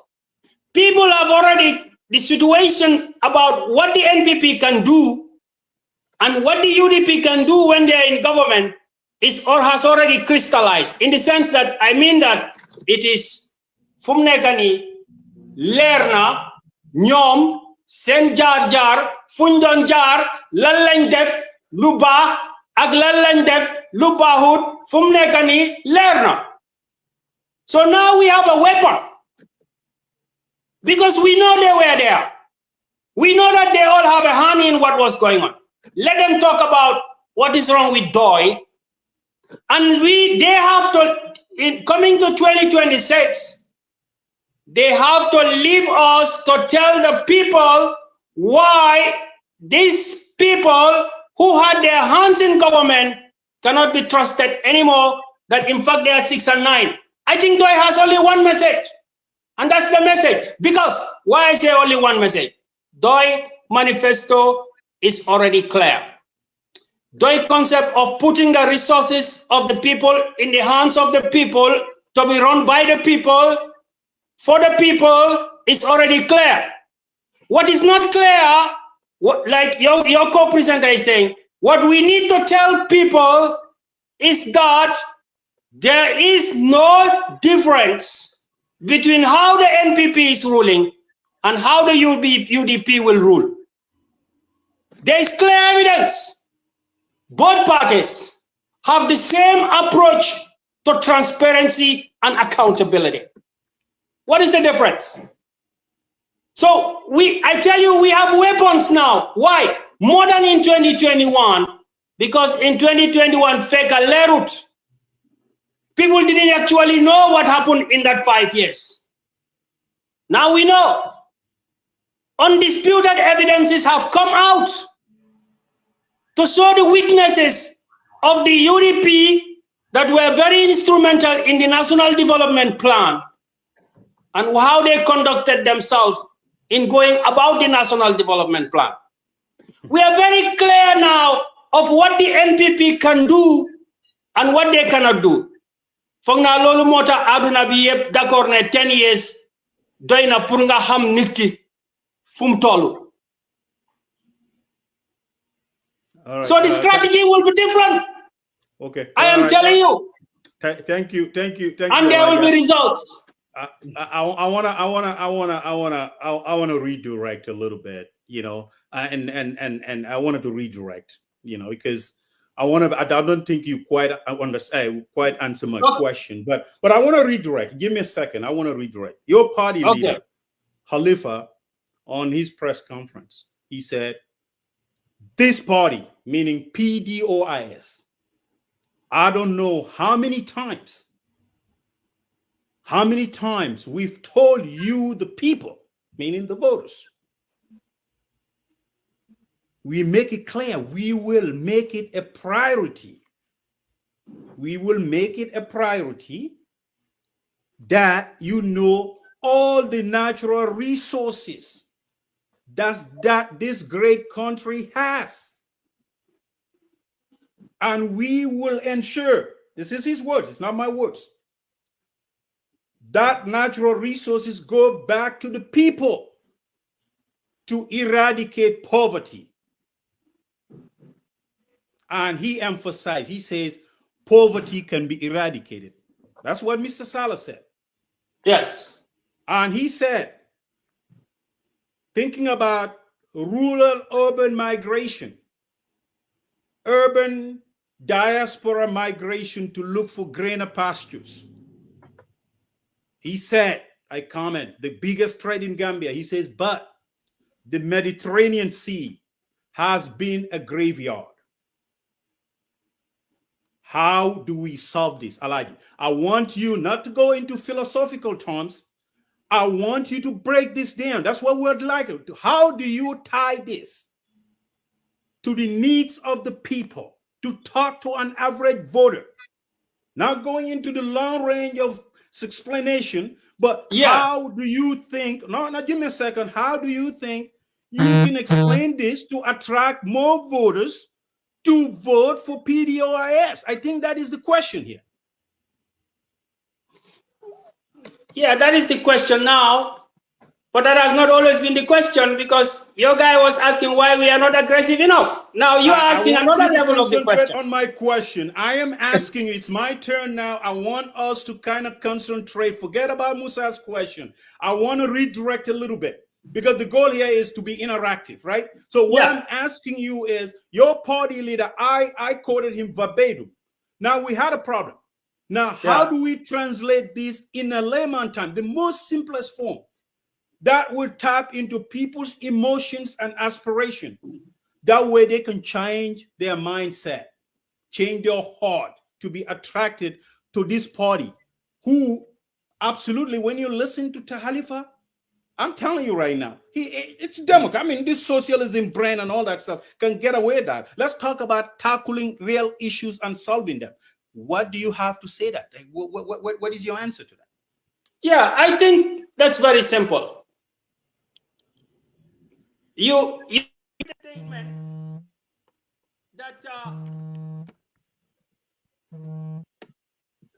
you agree with the statement that what he said is the facts. Now, I tell you, everything always depends on what is on the ground. The people are feeling the pinch right now. It is not the same as when the people are confused about what is the economic reality. At this moment, the people know that the economic problems that we are facing has got to do with lack of control over their resources, has got to do with the lack of effective management of the resources. So you're asking me, how are we going to convince the people? Well, at a strategic level, I can say very easy, because the people are feeling the pinch. When the people are feeling the pinch, the people want to hear a message, number one, that is clear, like you just said, and that is factual. And this message is factual. Number two, the people are concerned.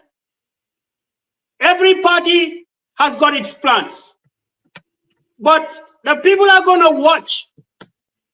Who is it that says something that matches with their deeds? This question will be kept on post to people.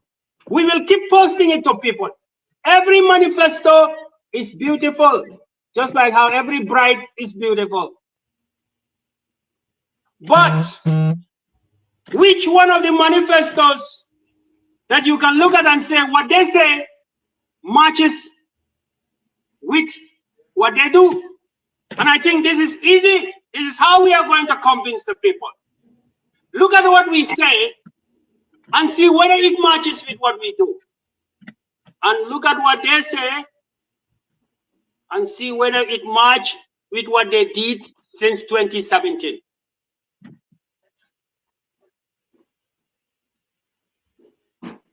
Well, Saba, you want to take a I'm not sure if I answered your question.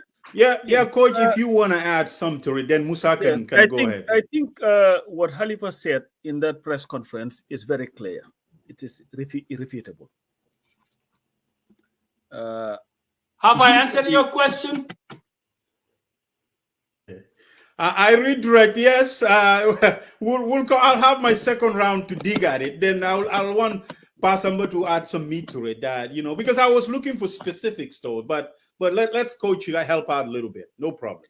Yeah, if you look at the Gambia historically, you talked about that. Khalifa said the rural urban migration.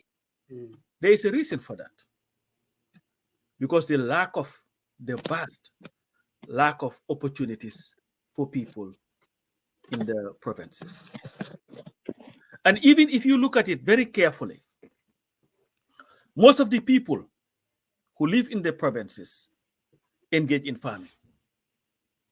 And you look at the situation that we had in the Gambia this year, 2024.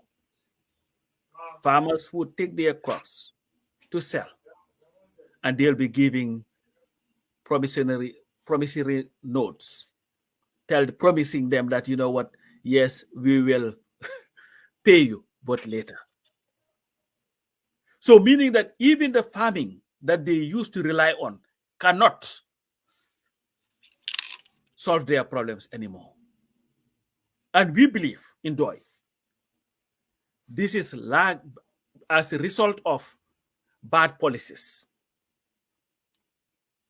And this is why we came up with the cooperative bank that would help these farmers to be able to be income earners. And this has been the policy of the party since its inception. That what needs to happen, let's look at name anywhere. You're from Badibu, Kintekunda Maronkunda. He's from Sinte. All right.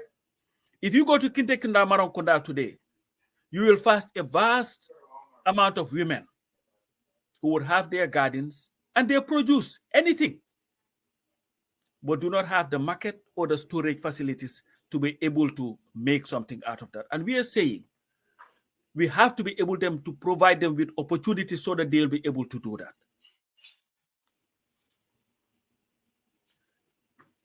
You come to the provinces now, the amount of young people that are leaving our schools, like CDA said in his interview with Kirfato, the kids are educated, they have no jobs. You tell them to go for métier, they do the métier, they have no jobs. They have no means of income in that country. They are as dependent as our government is dependent. And this is leading to people now going through the graveyard, the Atlantic Ocean, to be able to go to Europe or wherever so that they can survive. And what a DOI government would do, Saria, is take the country's money and put it into the productive sectors of the economy that would yield us something. And not a government that would be more focused on how to compensate government officials, politicians, or whatever through allowances and all these other things. When DOI comes, we will be calling for a government that would sacrifice. And that sacrifice would start from the top. It's not going to be the PPP's Tesito. Because when PPP was telling people to Tesito, and people were tying their waist to work, most of them had those that were at the top losing the malan around their waist because they were enjoying life. So it is a sad situation, and we must all accept it. And this is why every time we bring a politician here, and they talk about, oh, when I used to grow up, I used to go to the farms. And my question has always been, why is it that since independence, the hardest working people in our country continue to be the poorest in that country, and those are the farmers? And isn't it sad that since the inception of our country, apart from Pierre Njai as chief minister, everybody else who had led our government hailed from the provinces. The majority of our ministers, overwhelming majority of our ministers from the provinces. Okay. Overwhelming majority of our permanent secretaries from the provinces. The policy makers on agriculture from the provinces. But yet still, those same people who hailed from the hardest working of our country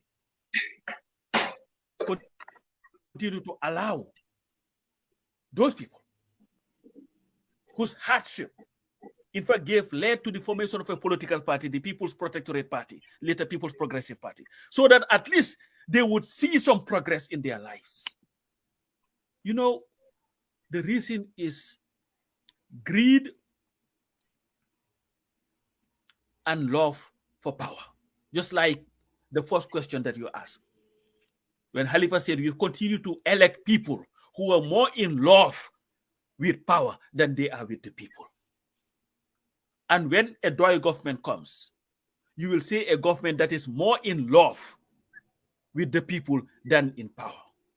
Because our heartbeat would beat in unison with the heartbeat of the suffering people of the Gambian people. And I can guarantee you, we can turn that country around. And yes, corruption can be eradicated.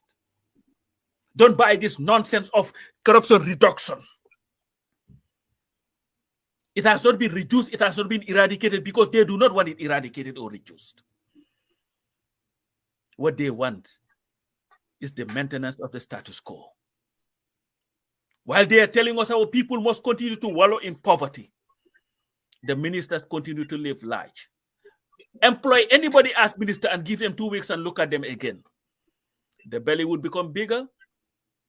The skin will become lighter. They start wearing the nice suits. And they would have been poor 2 weeks prior to being elected into office. They have no problem of living large. But the needs of our people is not their concern. We still have kids, Sariang, who are sitting on the bare floor in our schools today. You need an ambulance, you cannot find a car. But when the government wanted to organize an OAU summit, or an OIC summit, they were able to find the means, anywhere they want, to have 87 luxury cars to be able to ferry guests who are staying in the country. But our people who need ambulances to go to the hospital. Somebody has.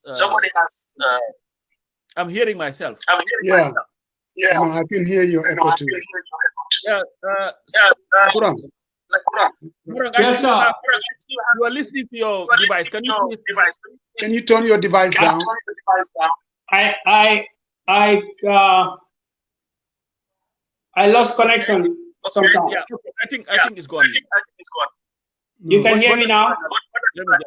Go ahead. You can hear me? Yeah, we can hear you, Kurang. Yeah, but you have another device. You have another device that you're listening to. Can you turn it down? No, I think I'm only doing this using this one. I've switched devices because that one was the battery was going down. Oh, okay. So it's off now. Okay. Go ahead, Sarian. Yeah. So what do you want me to intervene in? No, what I wanted to say, there is somebody who I think maybe misunderstood what I'm saying. The presidents always come from the provinces. I'm not saying they should not, but I'm saying that if you come from the people that are suffering, and that suffering was what motivated you to get into politics. Please, when you get to the power, don't forget that. And I think for a very long time, the people in the provinces have been forgotten by the very people who came from within. From them. Thank you. So the second question is echoing is still echoing. I don't know what happened. Well, Mamadi, can you go off and try to come back on again? Okay, I'm hearing you perfectly. Yeah, we are. You are, but it's echoing. Really? We're hearing ourselves twice. Oh. Let me see whether if I put you on mute. So I think it's the moment well, I put him on mute, but I don't know. It's echoing. Alhagie. Yes, I'm hearing you. Okay. I guess we just have to deal with it. Go ahead, Sarian. So Alhagie, I think my other question is, what do you think is the biggest threat? People are saying that the sound is very bad. Yeah, it is bad. Musa, maybe we go out, all of us, and come back in. Maybe I don't know. No, Mom, Alhagie, when you go out and come back again? Okay. Yeah, go all the way out.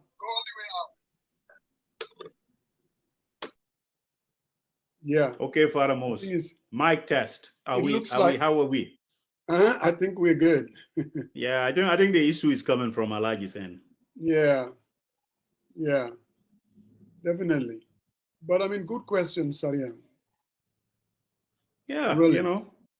We try to strike a bipartisan tone. I think at the most we have to balance things out, and I think I gotta give Palifa a lot of credit. He a lot of things that. Sorry.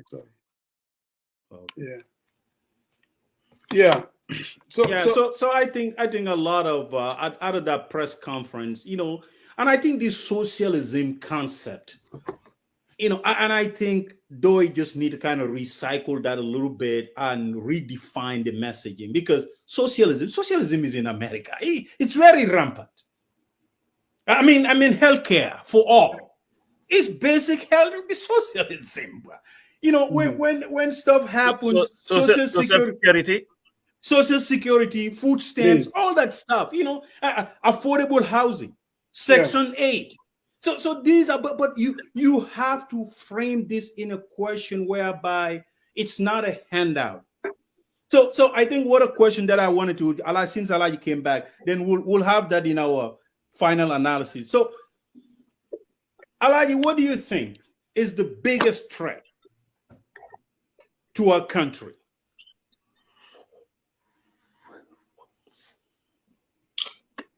The biggest threat? Yes.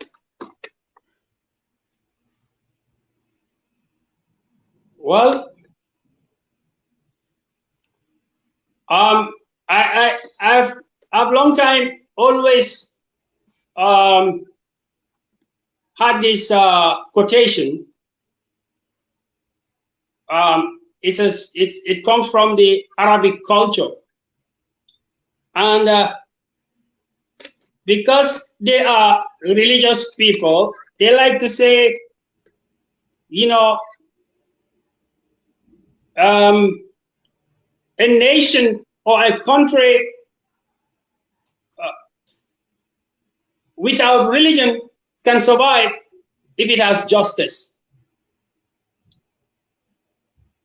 Now, it means that justice is more important than many of the variables. I don't want to be misquoted in a traditional Gambian way. When they say justice, they think it's about maybe arrest and then charge before 72 hours. No, that's not the kind of justice I am seeing. When they say justice, the right to the resources. So it comes down to having a right to the basic needs. It comes down to poverty. I think the greatest threat. Alhagie, let me land. No. Give me a second. I want to redirect a little bit. So you're talking about economic justice, right? And fairness to the natural resources of our land. Is that what you're saying? Exactly. Okay. I am saying that the greatest, in a nutshell, the greatest threat to national security is poverty. It's poverty. You have to ask yourself, what are some of the greatest threats that the Gambia has faced since 1965? 1981, 1994, 2016. What was it all about? It's about the unequal distribution of wealth. It's about corruption. It's about injustice, lack of proper governance, but not for the sake of governance, but for the sake of people to be able to have their daily bread. So yes, my professor at the university used to say this, and I think it's relevant anywhere you say. Hungry people do not die in silence. It was a famous quotation in our classroom. Hungry people do not die in silence. Now, when you have so much poverty around you, you cannot even secure the country. Even the politics that we are all crying about today, well, I must say that whatever I've said today is my own personal opinion. I'm not speaking on behalf of the party. I'm just giving an independent opinion. But what I'm saying is, the political situation that we are talking about today is is poverty. Not maybe entirely poverty, but it's a big constituent. That I once asked Honorable Khalifa, what is the historical reason that we have this politics of patronage in the Gambia? Well, he told me, even before independence, even before 1965, our politics has always been about a big man taking care of a number of people and then using it as a political capital to say, you see, when they go, they said, Dama, I'm going to mange cross carpet. Why you neka suma ganao? So there is always this concept of patronage. And that is largely because of poverty. We started as a society, and we are still a society of dependency. But the greatest threat to national security is the fact that as people get poorer and poorer, their level of tolerance goes down. Yeah. So this is my, in summary, my opinion of what is the greatest threat. All right, thank you, and Coach Pasamba, if you want to, but I think just to kind of let me ask the question. Help a little bit on this aspect. I think you hit the right point, but I think we just got to put the bone on there, right? What causes poverty? I highlighted that greed. People are taking, but why is that happening? Because of what? Corruption. Corruption and corruption. People take our resources and train themselves. Your party leader said it. People are interested in the position. They're not interested in the service of others. And I think that's the answer I was looking, Alhagie. But I will let Musa answer ask the four. Pop Samba, Mamadi. Yeah. Yes. As 2026 is looming, people have already started talking about 2026. If you ask any average Gambian, myself included, I would say that DOI is going to do very poorly. I would even say that DOI is going to become an afterthought. My question is, Pasamba, when you go to Sabah Sanjal, that DOI used to do very well, or you go to Lower and Upper Salon, that DOI has a lot of low-hanging fruits. Dr. Barrow has done something that maybe Kurang is going to see it as below the belt. Mu fa bil talax bu tabi naka lañ ko tali bu ñuul kuk bo demee suma ki fana yi ne ay xam na wala harama Barrow day mu fi bil tali boo xam ne fa ñuul kuk la la daan jël juróomi waxtu nga dem kawul fi mu nekk boo jógee jimbal daf lay jël 30 minutes. And DOI is supposed to go and counter those people. The same thing with Sabah Sanjal, from Sarekunda to Kanikunda to Farafenye. You've seen it. He has done it. You are supposed to go there and tell them what is going to be your strategic positioning to this electorate, to tell them, hey, you cannot vote for continuation. You have to vote for us. What would you tell DOI to do as far as strategic positioning to counter the NPP? And their message that I know, they will be pushing it hard. Musa, there is absolutely no doubt that roads are important in the development of any country. Yaya Jammeh built roads. Heck, Yaya Jammeh even built a university where most people, young people, he would not have had the opportunity to go to school, went to school. But has that changed your life? Let's look at the Gambia today. The life that you're living, you are the voter, yo, Musa Jeng, Kawur, Dandimayo. You have 5 kids, 3 wives, 15 kids, 3 wives. How is the pass for you on a daily basis? Now, the road is great. It was built on the Barrow's watch. But how is your depass? The kids that you have, some of whom who have finished school, where are they working? Has your economic life improved over the past 5 years? What is your healthcare look like? What does it look like? And this will be the question that the voter must ask and deal with. And you tell them exactly why you, if you were to be elected, DOI, that your life, the life of your kids would get better. And there is a great possibility that that voter that you're talking about or talking to has had loved ones take the Atlantic Ocean in an attempt to go abroad. Chances are they've made it, but there's a great chance that they have not, and they have lost their lives along the way. Because the voter must be asked, Musa, first, is their life better off today than they were 5 years ago when they voted?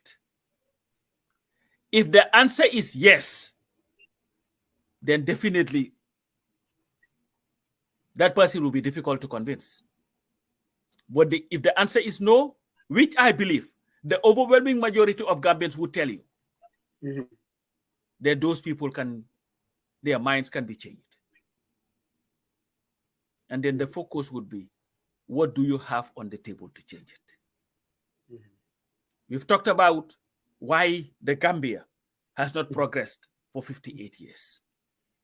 Because we've continued to elect leaders who are more in love with the position that they occupy than with the people.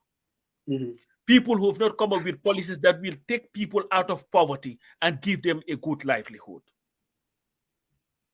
Corruption, greed, misappropriation of funds. And this is where you present yourself. We've been in the public space. Musa, you said earlier on that apart from the PPP, and I would add NCP, that DOI is the oldest political party in the Gambia. DOI's leadership have been in the public space since the 70s when they came back from their studies. Whether it was Samsar as a teacher at Gambia High School, Sidia Jata at the Department of Curriculum, or Halifa Sallah, Social Welfare, or Amisila, Department of Health, or Swaibu Ture, Action 8, and all these other places. And these people are very public individuals. But in more than 40 years, close to 50 years of their existence, serving the people, they've never been accused once of stealing a butut of the Gambian people. It's not like they've not had the opportunity to do that. But they've refused to do that. And whenever an opportunity arises that they can benefit from, most of the leadership have decided to stay with their principles and reject those things that they could have easily accepted. So if you elect, don't you think that those average people in Kaur, they've heard that story, they've heard it. I mean, they've heard that they rejected the National Assembly when they were given vehicles. They know that these people are honest. They know that these people have integrity. But at the same time, they kept voting against them. So I am saying, not only do they know that. If you had asked me to Daniel, then I would have answered that. So what we are telling you, not only do we have a prescription to Gambia's continued economic woes, we have the honesty and the integrity to see it through. Mm-hmm. And we challenge you, the voters, to tell us any party that would come with a better policy than us. Tell us any party that would present a leadership that is more honest and dignified than us. And then you make the choice where you vote for a party or a candidate that would address the basic needs and aspirations of the Gambian people, and not one that will be there to enrich themselves. And we believe that the People's Democratic Organization for Independence and Socialism, yes, socialism, we are not changing it, is that party. The choice is yours. The vote is yours. And I hope that when you vote, you will vote not for what happens immediately with the Saikou Camara's and the Domadas, but you will vote for a country or a government that will be able to solve your problems. Yeah, thank you. Kurang, can you give us tap at the question? 2026 is looming. You're going to go to Nyamina East, Nyamina West. You're going to go to Ngien Sanjal. You're going to go to Lower Badibu, Upper Badibu. How in God's name are you going to counter Dr. Barrow and his flyovers and all these roads and Talibu Nyulbini? And you're going to go to those people. What is going to be your message? Most people are saying Doi will be lucky to make 2% of the votes. What are you going to do strategically to position the party to have an impact, or at least to change to win the hearts and minds of the Gambian people? Mr. Kurang. Yeah, thank you very much. I think what I've said before, the situation has almost come to crystallize. All right. Yes, Barrow will say, I've built that, I've built that, I've built that.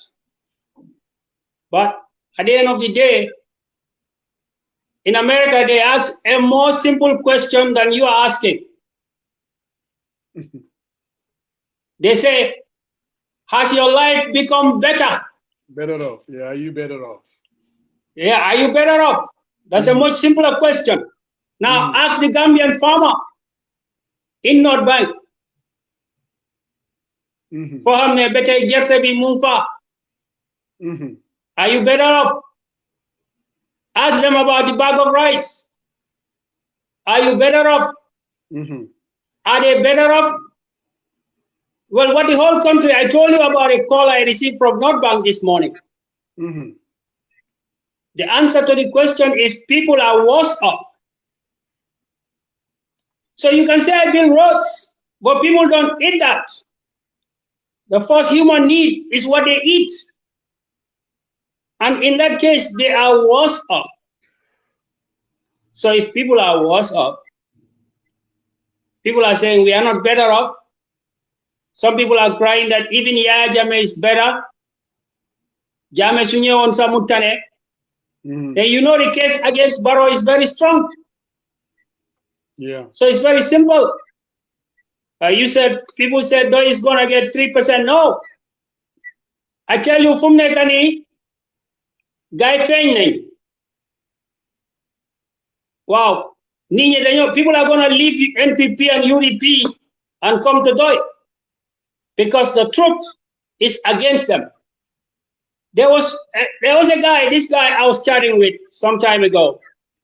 And in Monaco, yeah, just like you are saying, the resources are against us. They have more money. They are in the government, or they were in the government. Munama, you know what? Munama, the truth is more powerful than the money. And you see it in Senegal. Make amon na halis di. Yeah. Munga wane sa make mo make ndabaro mo opa make halis. Ndabaro mo opa ya jame halis. So it's not about money, bro. It's about the truth and the way it is said. Are we going to put the truth to the people? So nobody can say, nobody can predict the Gambian voter. The Gambian voter has always been unpredictable. I don't know about that. They've been very predictable.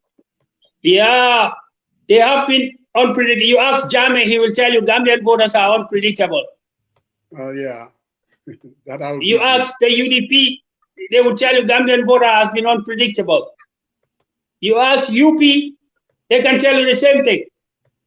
You ask the PPP now, they tell you the same thing. So yes, there is a strategy. And I am not faced by the projects and projects and projects. I still think that the more the truth that people know, and Gambia, you see, it's nobody can fool people completely anymore. Yeah. This program is just a small example. There are more and more awareness in the country. If you go to the remotest village now, if they cannot view your live program, they can have your audio. So the veil is being lifted, and it will take them by surprise. Do you know that there are politicians in Senegal that read the situation so wrongly, and nobody is hearing about them anymore? Yeah. What do I mean? Make, he read the situation correctly. He was overreacting. But there were people who did not endorse Amadou Ba. They did not endorse Domai because they said, no, num bona bon, second round of am. Did they read it correctly? Maybe not. No. In 2016, even in the Gambia, there were people who read it wrongly. So you see, politics is not mathematics. Yeah. Yeah. In 2016, there will be a lot of people who will read it wrongly in 2016. You mean 2026? 2026. There will be a lot of people who will read it wrongly. So Kurang and Pasamba. Again, looking at 2026, there's a lot of people, pundits, and even here in the diaspora, there's a whole lot of talk about coalition, this coalition, that. Coalition has become the vehicle that most people believe that if you want to stop the current government, is something to explore. In Senegal, coalition is very common nowadays. I mean, I don't think you can do elections without having coalition Jomai, coalition Amadou Ba, coalition, most of the politicians, they have coalitions, even though these are registered political parties. And it's beginning to look like in the Gambia too, when you talk to most Gambians, they'll tell you that the coalition vehicle may be the only vehicle that could make it competitive against the status quo. If that is the case, where do you see DOI in this? That's an interesting question. I am not one of those who is very crazy about this whole coalition thing. I believe that given our experiences over the years, that we have to be very, very mindful, because at the end of the day, changing a government, but changing it for what? Now, Barrow, sorry, Pastor. What's his name again? What's his name? Jammeh. Jammeh, yeah. And you see how difficult it was to even have a coalition against Jammeh with all the things that Jammeh was committing. There's a serious mistrust among politicians, and I believe that was amplified after coalition 2016. What I believe the focus should be is to have a constitution that would allow for a second round of voting. An entrenched term limit. And then when that happens, and you go to a second round, and somebody wants to support you based on whatever arrangements you have, that's fine. But Musa, this whole coalition talk, to me, political parties must be put to work. Don't just form your political party or declare I want to be a candidate just so that you will find your way in somebody's government. Musa, it has become a joke. All this run around, we need a coalition, we need a coalition. Coalition with whom? And for what? Based on what? Yeah. Musa, listen, you know what we don't have? We do not have the time to continue to play with the lives of the Gambian people. I want Barrow gone. I want him gone yesterday. And I don't think he should run for a third term. I want that to happen. Right. But that is not going to, this is Pa Samba speaking. That will not force me to enter into an agreement or whatever. A coalition of some sort. Yeah. With somebody who would turn out. Look at what happened to Coalition 2016. Yeah. What did we fight going in there for? What did we end up with? Musa, everything. The coalition had a 12-point agenda through GOFA.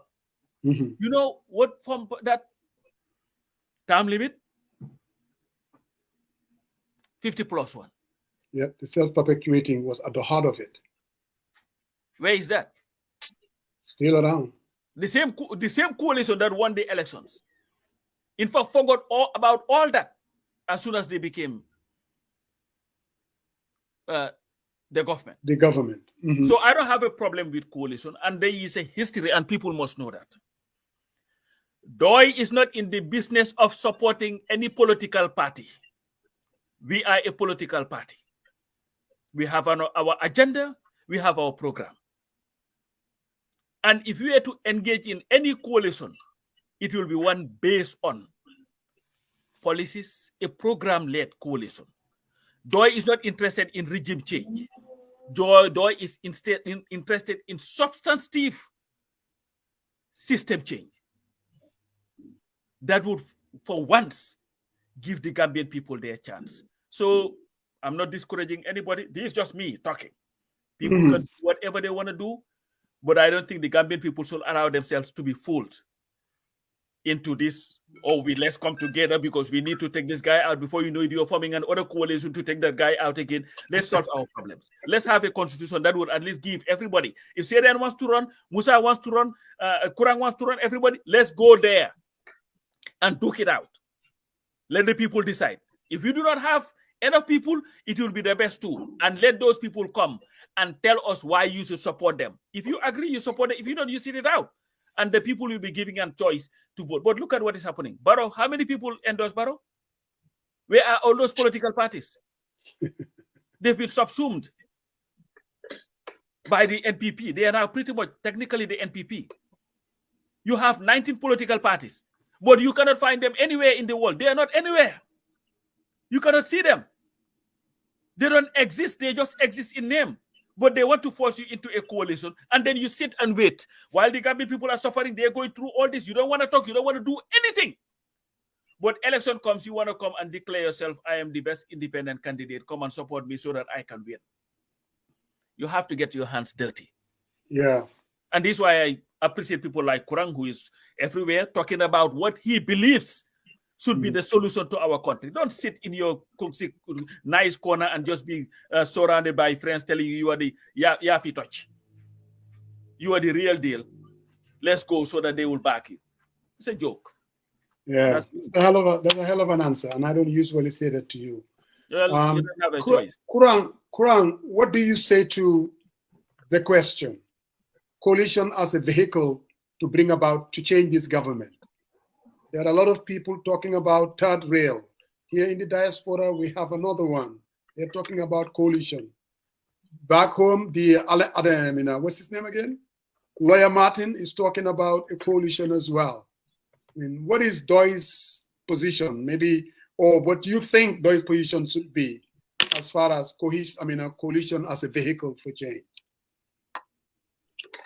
You know, I cannot say more eloquently than my senior comrade had put it when he said, "I'm not crazy about coalition," because most of the people, they tell you coalition, and when you tell them, so how do we avoid the trap that we found ourselves in 2016-17? They have no answer. So we all know that the answer was, let us all fight together, put pressure on our parliamentarians for this country to have a 50+1, as Pasamba is saying. Yes. But right now,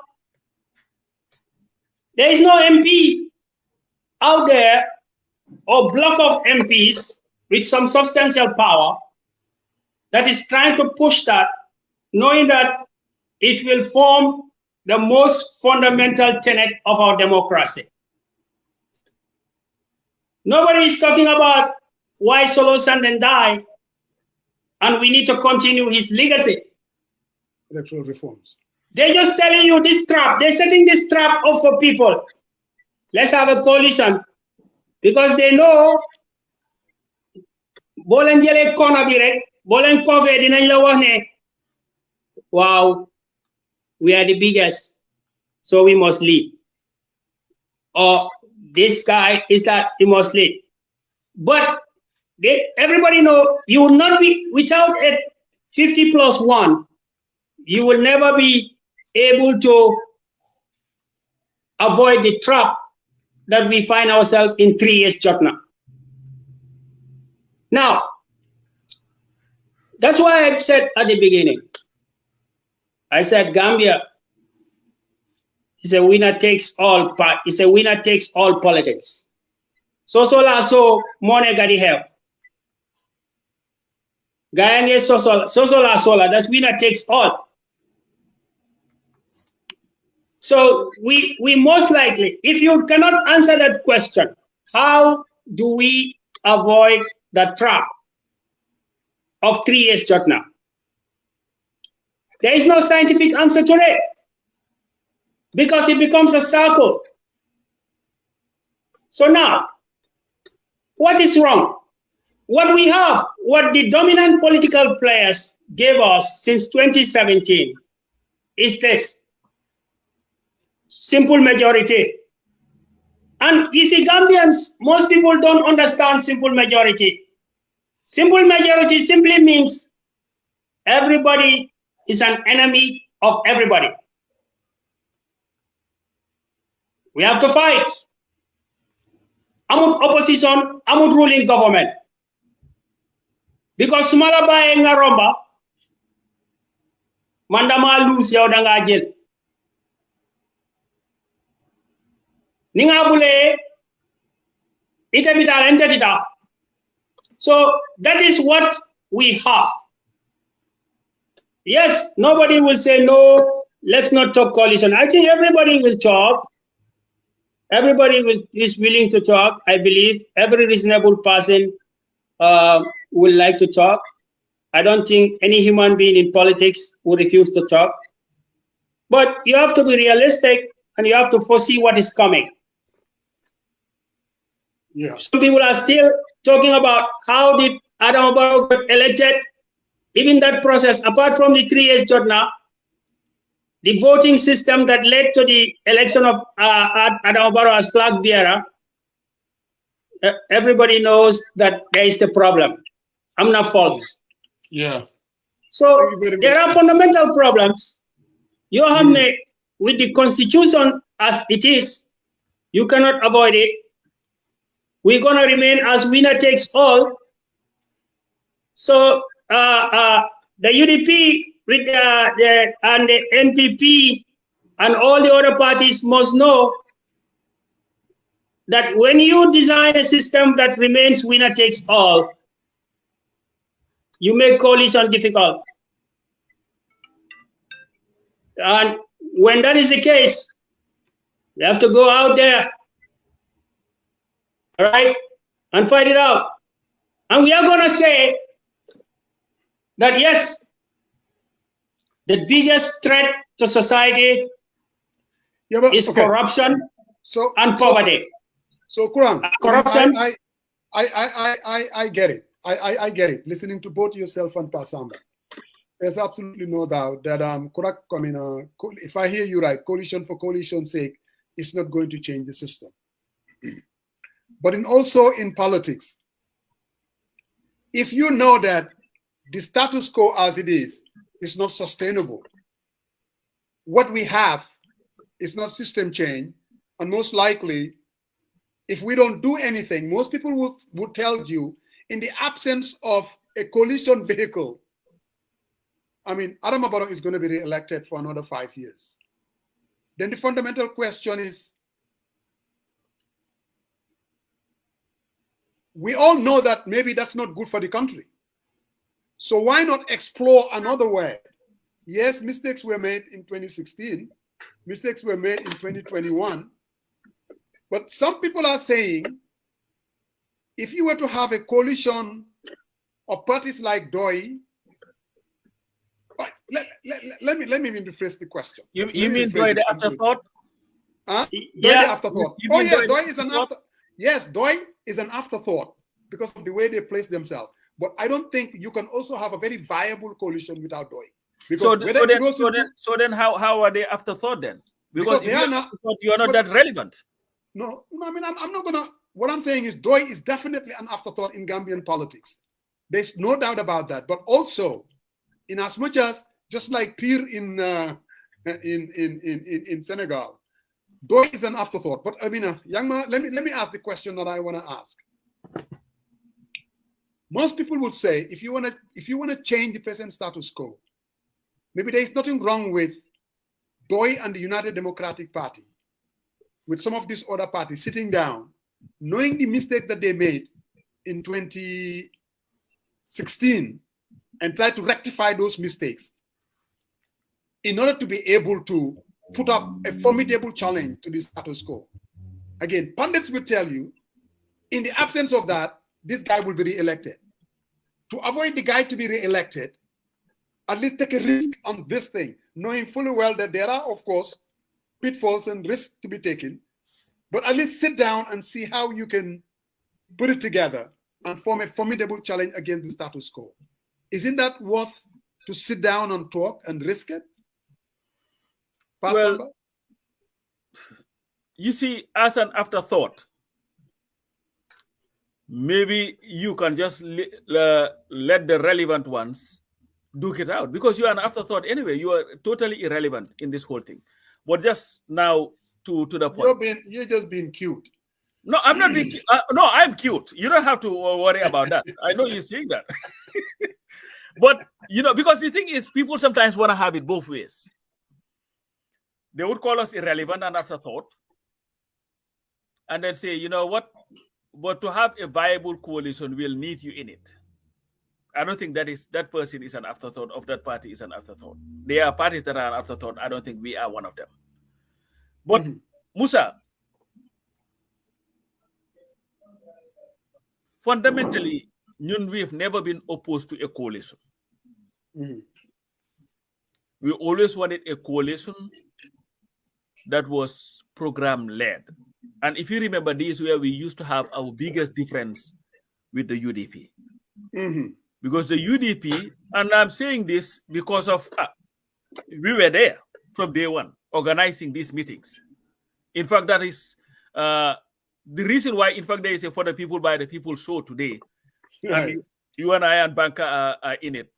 It's because there was something that brought us together to do that, and that was bringing political parties to come together. And the biggest difference had always been UDP felt that because of their numerical superiority as an opposition, they should lead. DOI has always believed that it should be a program-led coalition. DOI at this point is not interested again in mere regime change. We want substantive system change. And if you're serious about that, we'll discuss with anybody. But we are not also interested in helping anybody just become president. That is not what we are about. That has never been what we are about. What we want is a government that will for once be able to address the basic needs and aspirations of the Gambian people. Not any exercise that is just going to elevate one person to the presidency and leave another one. So how about, okay, so how about this other one? A DOI coalition. Just like you have in Senegal, you know how parties sometimes they have a DOI coalition. In other words, DOI is saying, we're going to go out there. We've tried all these agendas. DOI is a different kind of party. We want to form a coalition with parties. We will sit down and then we'll put out the program that you're talking about, a program-led, and reach out to all the parties that we are forming a DOI coalition to change the present status quo. Is that something that DOI is willing to do? In other words, invite parties and say, hey, this is our, like the Senegalese pastor would say, this is our project. This is our project that we think is the answer to the Gambian problem. Whether it's the economy, whether it's the structural problem, whether it's the constitutional crisis, here it is. Let us sit down. We all come around it and run on this platform. We're calling it the DOI Coalition. And anybody who wants to join, let's join together. We believe this can be a formidable force against the current government, and we will sell it to the Gambian people. Could DOI consider something like that and try to bring parties together around that? Musa, that coalition as a vehicle. And also, Musa, is that vehicle viable, you think, electorally? You see, I think sometimes people do not read our politics very well. Mm-hmm. How many, all the candidates, DOI had other parties that endorsed it the last election. Kurang was an independent candidate who came and joined them. APP came and joined.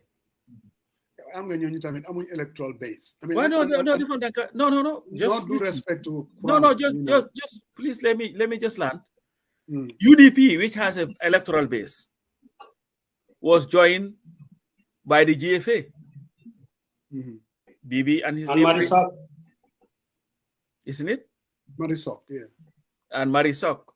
Now, if you talk about political viability, you can be, when you talk about Bibi Dabo, ask the people of Kiang when they ask him to beg Jawara to give him this thing, no, that's a joke.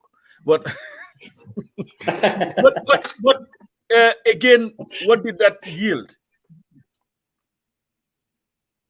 You see, our politics, I think, is a lot more complicated than sometimes we make it to be. And if you're going to have a coalition, let us be honest, the UDP is not going to engage in any coalition that they are not leading. And you cannot fault them for that. Okay? UDP, like a DOI, is never going to go and join a party-led coalition. So meaning, unless you have a grand coalition of all opposition parties in the Gambia, you're just going to have the same thing again, Musa. The people that are talking about forming a coalition without the UDPs, whatever, put their number at, whether it is 27% to 35% or 38%, those people are never going to leave. You cannot win an election without them in the opposition if you're forming a coalition. So if you don't think it's possible to form a coalition with them either. But if you're forming a coalition, you have to join them. They would have to lead it. It's going to be a UDP-led coalition. I don't see the UDP ever going again to a program-led coalition like we did 2016. Let's just be fair. We're all in the politics. So we have to be realistic. Yeah, I don't think so. So this whole notion of opposition, you cannot form one without the UDP, party-led.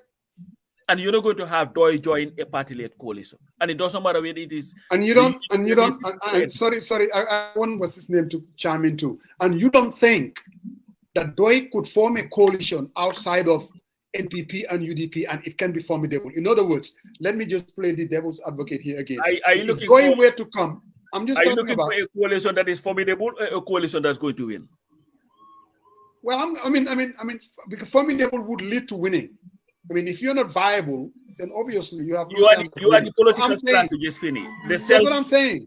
No, you are the self-appointed political strategist. But please believe me, this one is serious though. No, it's serious. Are you suggesting that? I'm asking the questions. Okay. What I'm saying is, can DOI form a coalition outside of the NP? Because you said UDP will not form a coalition without them leading. I get that. Believe me, I've been around for a minute. and obviously DOI doesn't want to form a coalition with NPP. So what I'm suggesting is it possible for DOI to form a coalition with other parties? Let's say you ask me who, with the NP, with the GDC, with GFA, Gambia for All, with Esam by Fal, the NPP, and all this. And you know there are 19 other parties that are briefcase parties that are out there, and for them to come together and say, okay, we are the coalition for change, and this is what our program is to change Gambia. Do you think that is something that can be viable, or is it a waste of time, Mr. Kurang? Well, I think like Coach Pass Samba said, we have seen DOI in the past election 2021 go into a coalition with credible partners. And I think that trend is going to continue. Mm-hmm. Because what I always say is what is 2026 is going to be about. 2026 is about the truth and the falsehood.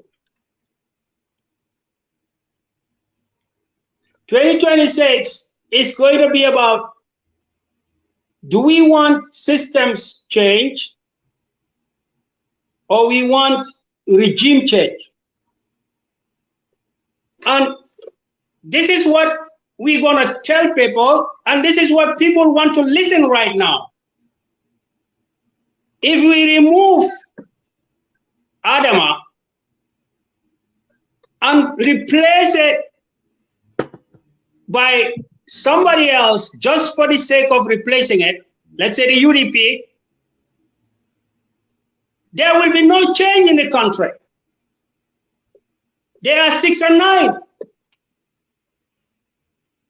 So gradually, this momentum is picking up in the country. I can tell you, you may see me online, but I'm more on the ground than online. What the people are saying, so you see, the conversation, even the NPP is aware of that. I have seen a doctor, Cisse and others saying that there will be no third force because they know what Gambians are looking for right now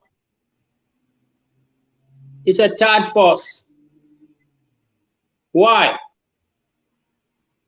Because Barrow's government has failed for one simple reason. They are not able to control corruption. There is no way that a UDP government will control corruption because we have already seen what they can do. So Gambians are now asking, is there a third option? And that's a DOI-led coalition. That's the third option, and that's the viable option.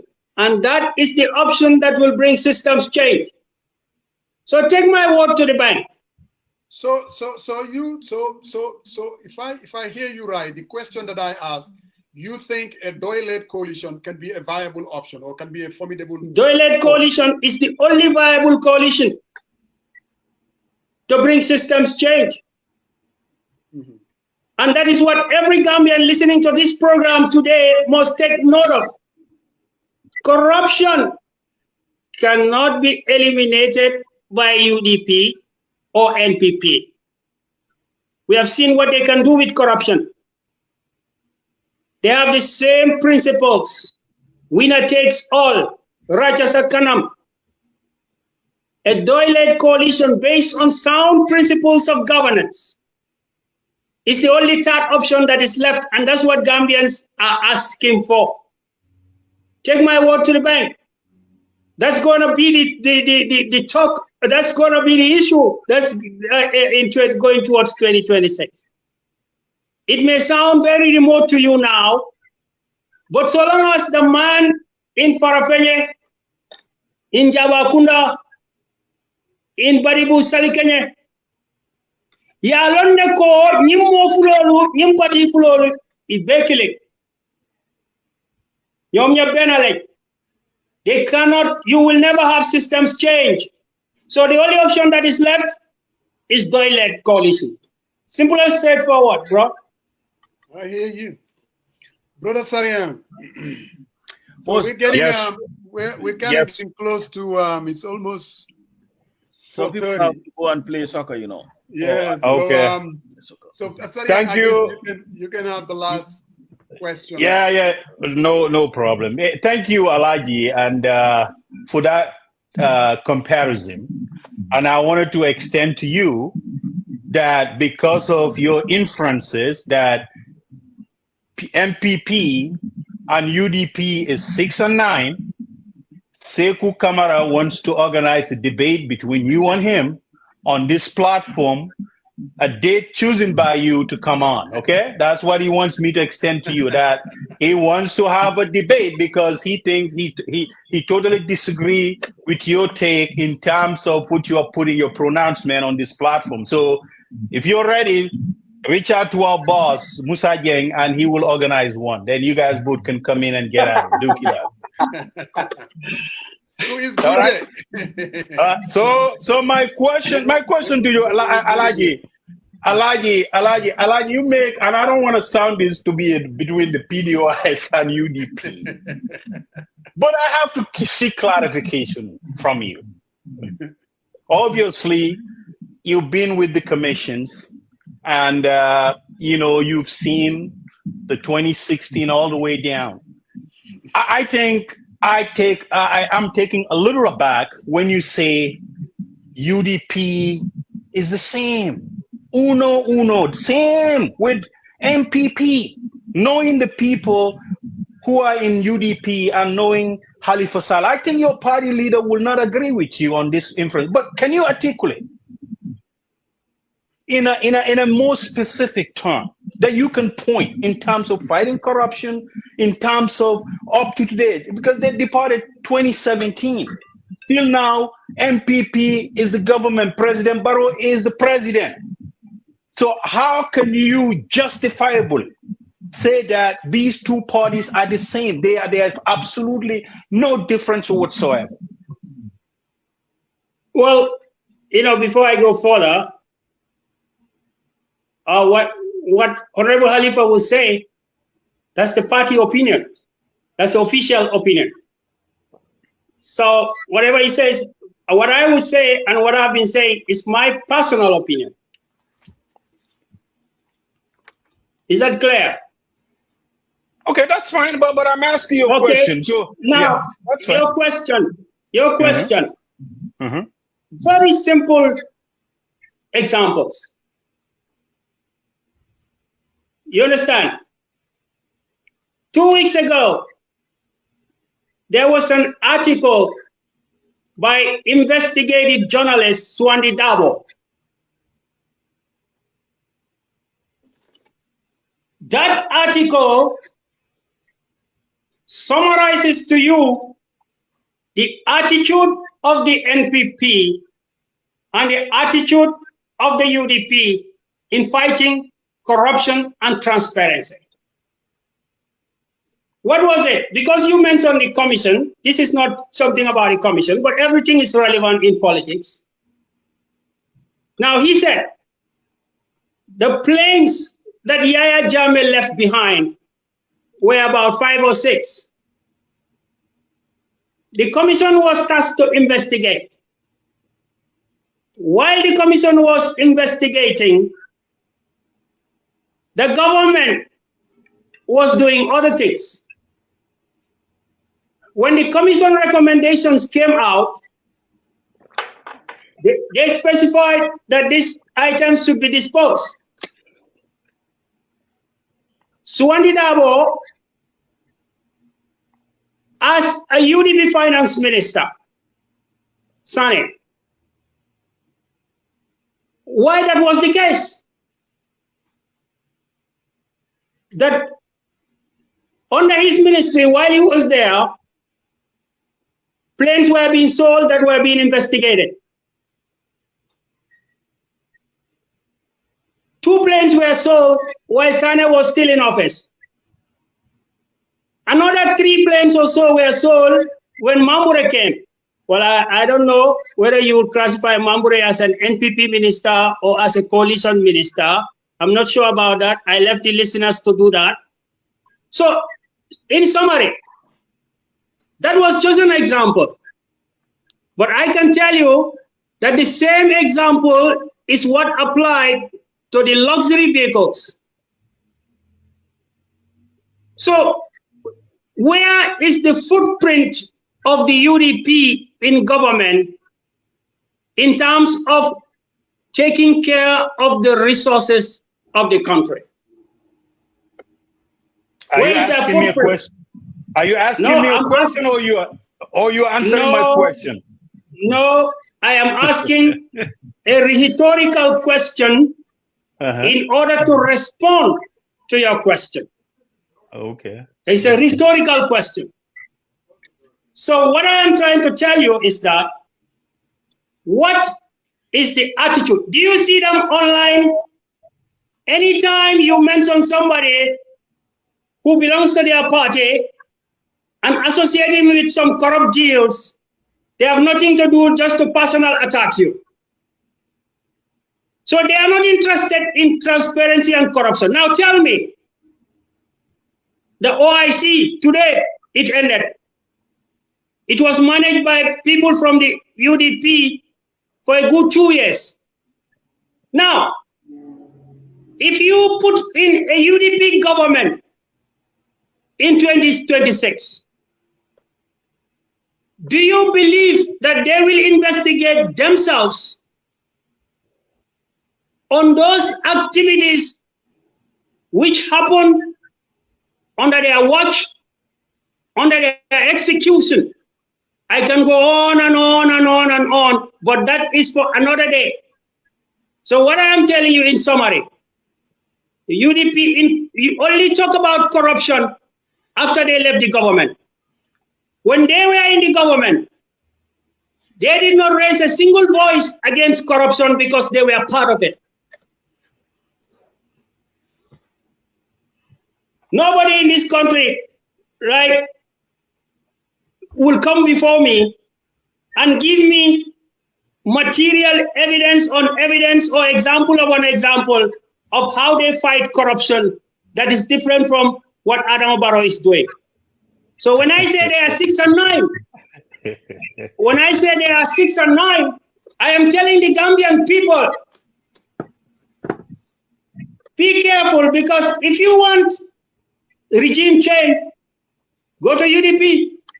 If you want systems change, you have to look at a DOI-led coalition. Now tell me one example or let them tell me one example that will prove that while they were in the Barrow government, they were fighting corruption, like they are talking now.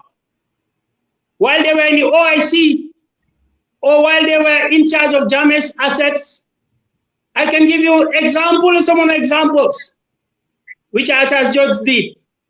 Tell me one example, let them give us examples of how they fought corruption when they were in charge. All they say now is Barrow is corrupt. The difference between Barrow and UDP in 2019 was not about corruption. It was about power.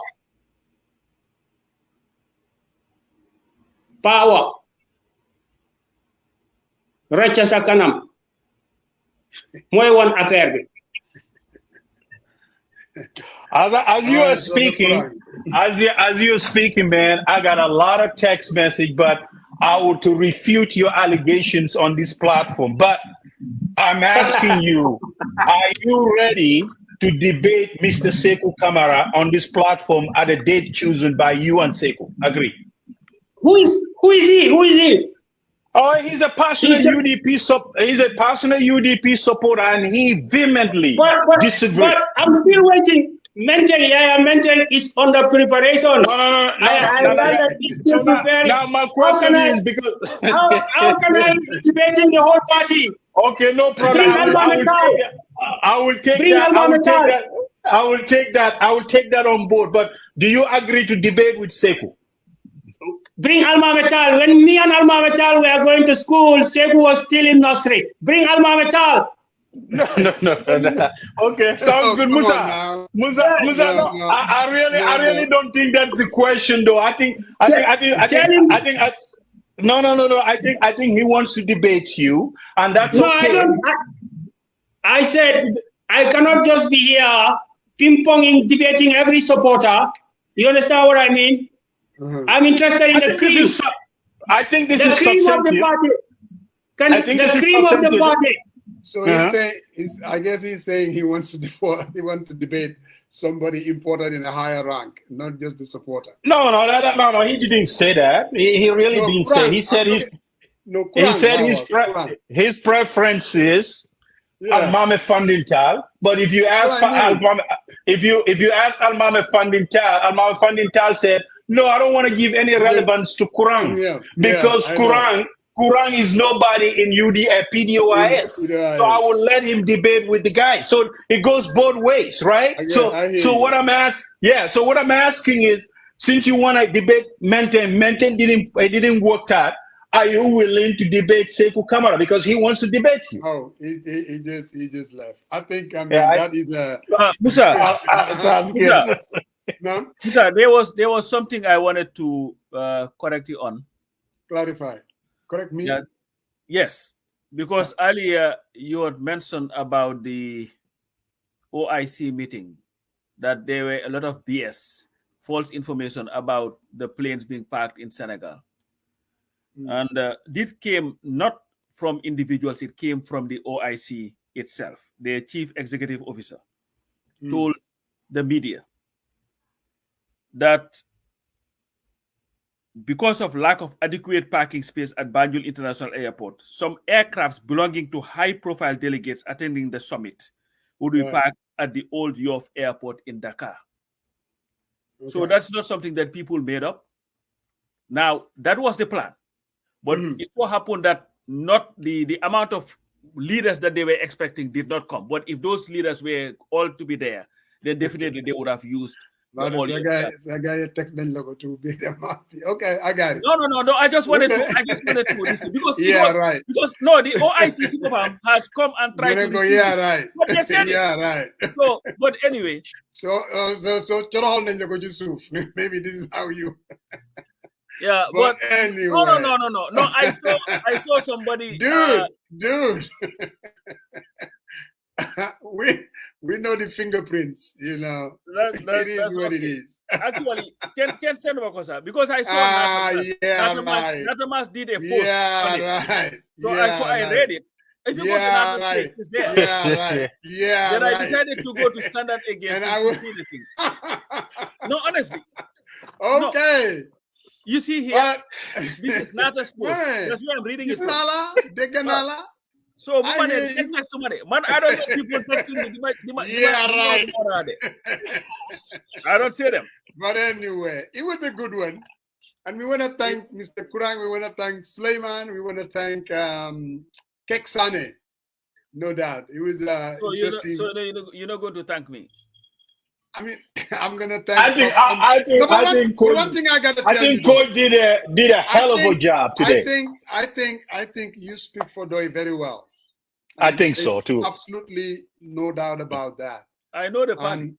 And one thing that is that is also missing. Even we all talk about, because for me, when I said messaging of DOI, I'm talking about the channels that are being utilized. And that does not only go for the leadership too, even the support base. I think if there is one thing that UDP has become a very effective opposition party, it's because of the channeling of the messaging. You know what I mean? It's not only from the leadership, or even they're utilizing people that are out there, issue after issue after issue. DOI doesn't have that. DOI wait for a press. DOI wait for a press release 3 months after to talk about an issue.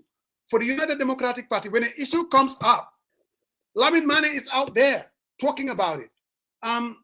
What's his name again? The economist is out there. Larry Sise is out there talking about it. Whatever the issue is, they would at least attack the government. I mean, attack is a strong word, or at least doing product differentiation and say, look, these people, they're giving you BS.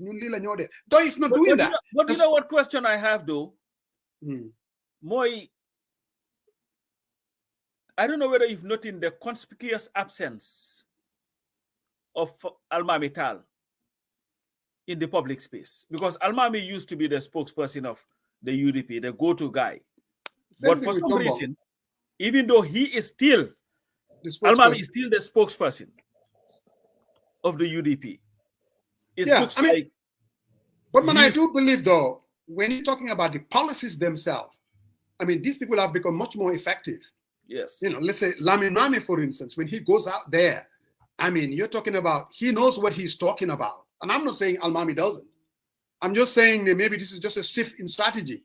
And when, let's say, for instance, it's something to deal with the economy, and this is where Larry Sise would also come in. Now, I don't know. No, I think you don't have to agree with them, but I think what they're doing is very relevant, you know, and I think it's very effective. And that is why your party, they have become an afterthought. Seriously, you know because they are not out there. That's why they are not out there. No, out there. That's why when you are talking about your coalitions, just leave the afterthoughts out of it because they are not relevant. So Musa, NPP here. CDC was here as the administrative secretary of the NPP. I think he wants the second round where what we are doing right now. That's what he wants. He wants Musa to reach out to his party leadership, at least to invite someone to come on the platform and talk about them. No, the person that we need is Sidi Njai to come here and tell us about Guru Gumno Nione and how is that going for him. Yeah. But coach, but Musa, I think you're onto something. I think for coach to annex PDOIS messaging, he's very, very effective on coffee time. I listened to Coach and I started laughing in the morning when I listened to Coach Pasambaja getting at it at on Peter Gomez. But I think if he ties on current issues and tie on with what PDOI's vision is and talk on that platform, I think it would be very, very effective in addition. Pasamba doesn't do that. Pasamba, no, that's what I'm saying. Rhetoric is more on the activism. You know what I mean? and then I'm not necessarily touting the policies of DOI or DOI being the solution. I don't think he does that. No, I don't think so. Wow. It is important, but no. But I really think there should be a shift. I think coach is very, very effective when he communicate, and I think the voters want, what can you do for me? And I think there's a lot of loopholes and a lot of basic stuff that, because I watched Khalifa the entire time and I was like, okay, some of the stuff that he was hitting, but how come this messaging is not getting? I mean, it's very, very effective, because if the leader says, I care about your plight. I mean, we have elected leaders for many, many years now. They haven't delivered. We can pinpoint and all that, but we gotta, I think, turn the notch and calibrate the messaging a little bit and say, hey, this is what we did, instead of, the philosophical. I mean, that's what I told Kurang, and I try to redirect as much. But when it comes to coach hits all the points and say, hey, this is what it is. Yeah. So I think it just needs to. It's not only knowing the party Pasamba, it's also like the question that I asked, stylistically, you cannot answer the question and then at the same time making the differentiation. Again, like I'm saying, everything that you put on Coffee Time, it's about something else, not necessarily about touting the party. And maybe that's something that the party needs to look into to get the Passambas and other folks, you know, that would kind of resemble the Lamin Manes and the Larry Cisses, because an opposition party, definitely, you don't wait till elections and then you go. And I'm not saying that DOI doesn't. DOI have the, let me say this. If you take DOI's messaging, and then it's always what I would call in the editorial of Fourier, that to me alone is not enough. You know what I mean? Editorial of Fourier. I mean, you read their editorial, that's when they deal with the issues. I don't think that is as effective as going out there having people. You remember Clinton? They used to have what we call the rapid response team. Paul Begala and what's his name? The political mercenary from Louisiana, the crazy guy. What's his name again? James Carville. You know, an issue will come up. They're all over the networks. Rapid response. I mean, that's what a political party does. An issue come up, and don't say, oh, issue is too beneath us. We're not going to talk about it. Maybe the electorate, it's not beneath them. You know what I'm saying? Every little issue would matter to a political party. You come out there, you condemn, you attack the government, and then you tell them how you would have handled it. But if you kind of capitulate the political space to the United Democratic Party as the only effective opposition, you will continue to be an afterthought. Yeah, but Coach doesn't do that. I'm not saying he does that. I'm talking about the party. Money. But why you going out screaming now? What are you doing?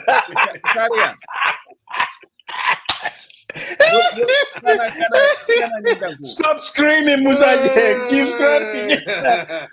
So you talk about the debate, though. What do you think about the debate? Oh, I mean, last week. I think it'll be a fantastic debate. No, debate, you know, the political debates in the Gambia. Your friend, your National Assembly member, Menteng, decided not to debate him because he's saying that this guy is beneath him. He's a National Assembly member. No, I didn't say. I didn't say that.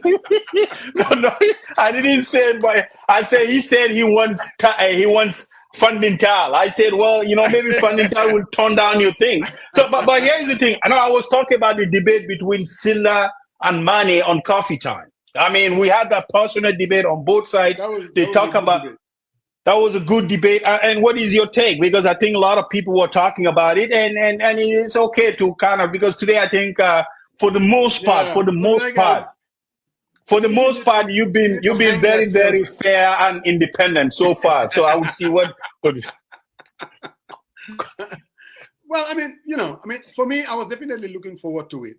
The good thing about it is anytime you have a government that is willing to debate the opposition and talk about issues, I think that tells you that our politics have changed. That is a good thing. Unfortunately, I believe too that it could have been much more civil. You can go to a debate and kind of, disagree on policies, but it cannot, it really came down to be very, very uncivil. You could say that. Words were used that I thought, it was just totally unnecessary. In America here, sometimes the debates can be contentious, but when they try to keep it civil, that did not happen. They talked about issues and that were very important. I personally believe that they all did relatively well. How to call it? The minister, Silla, to be very honest, I thought that he was very knowledgeable of what he was talking about, especially being a new minister. He used to be on digital economy, and this is like his new ministry. I think he's done his homework. He really knows what he's talking about. Now, whether it's true or not, or there was a lot of spinning, in some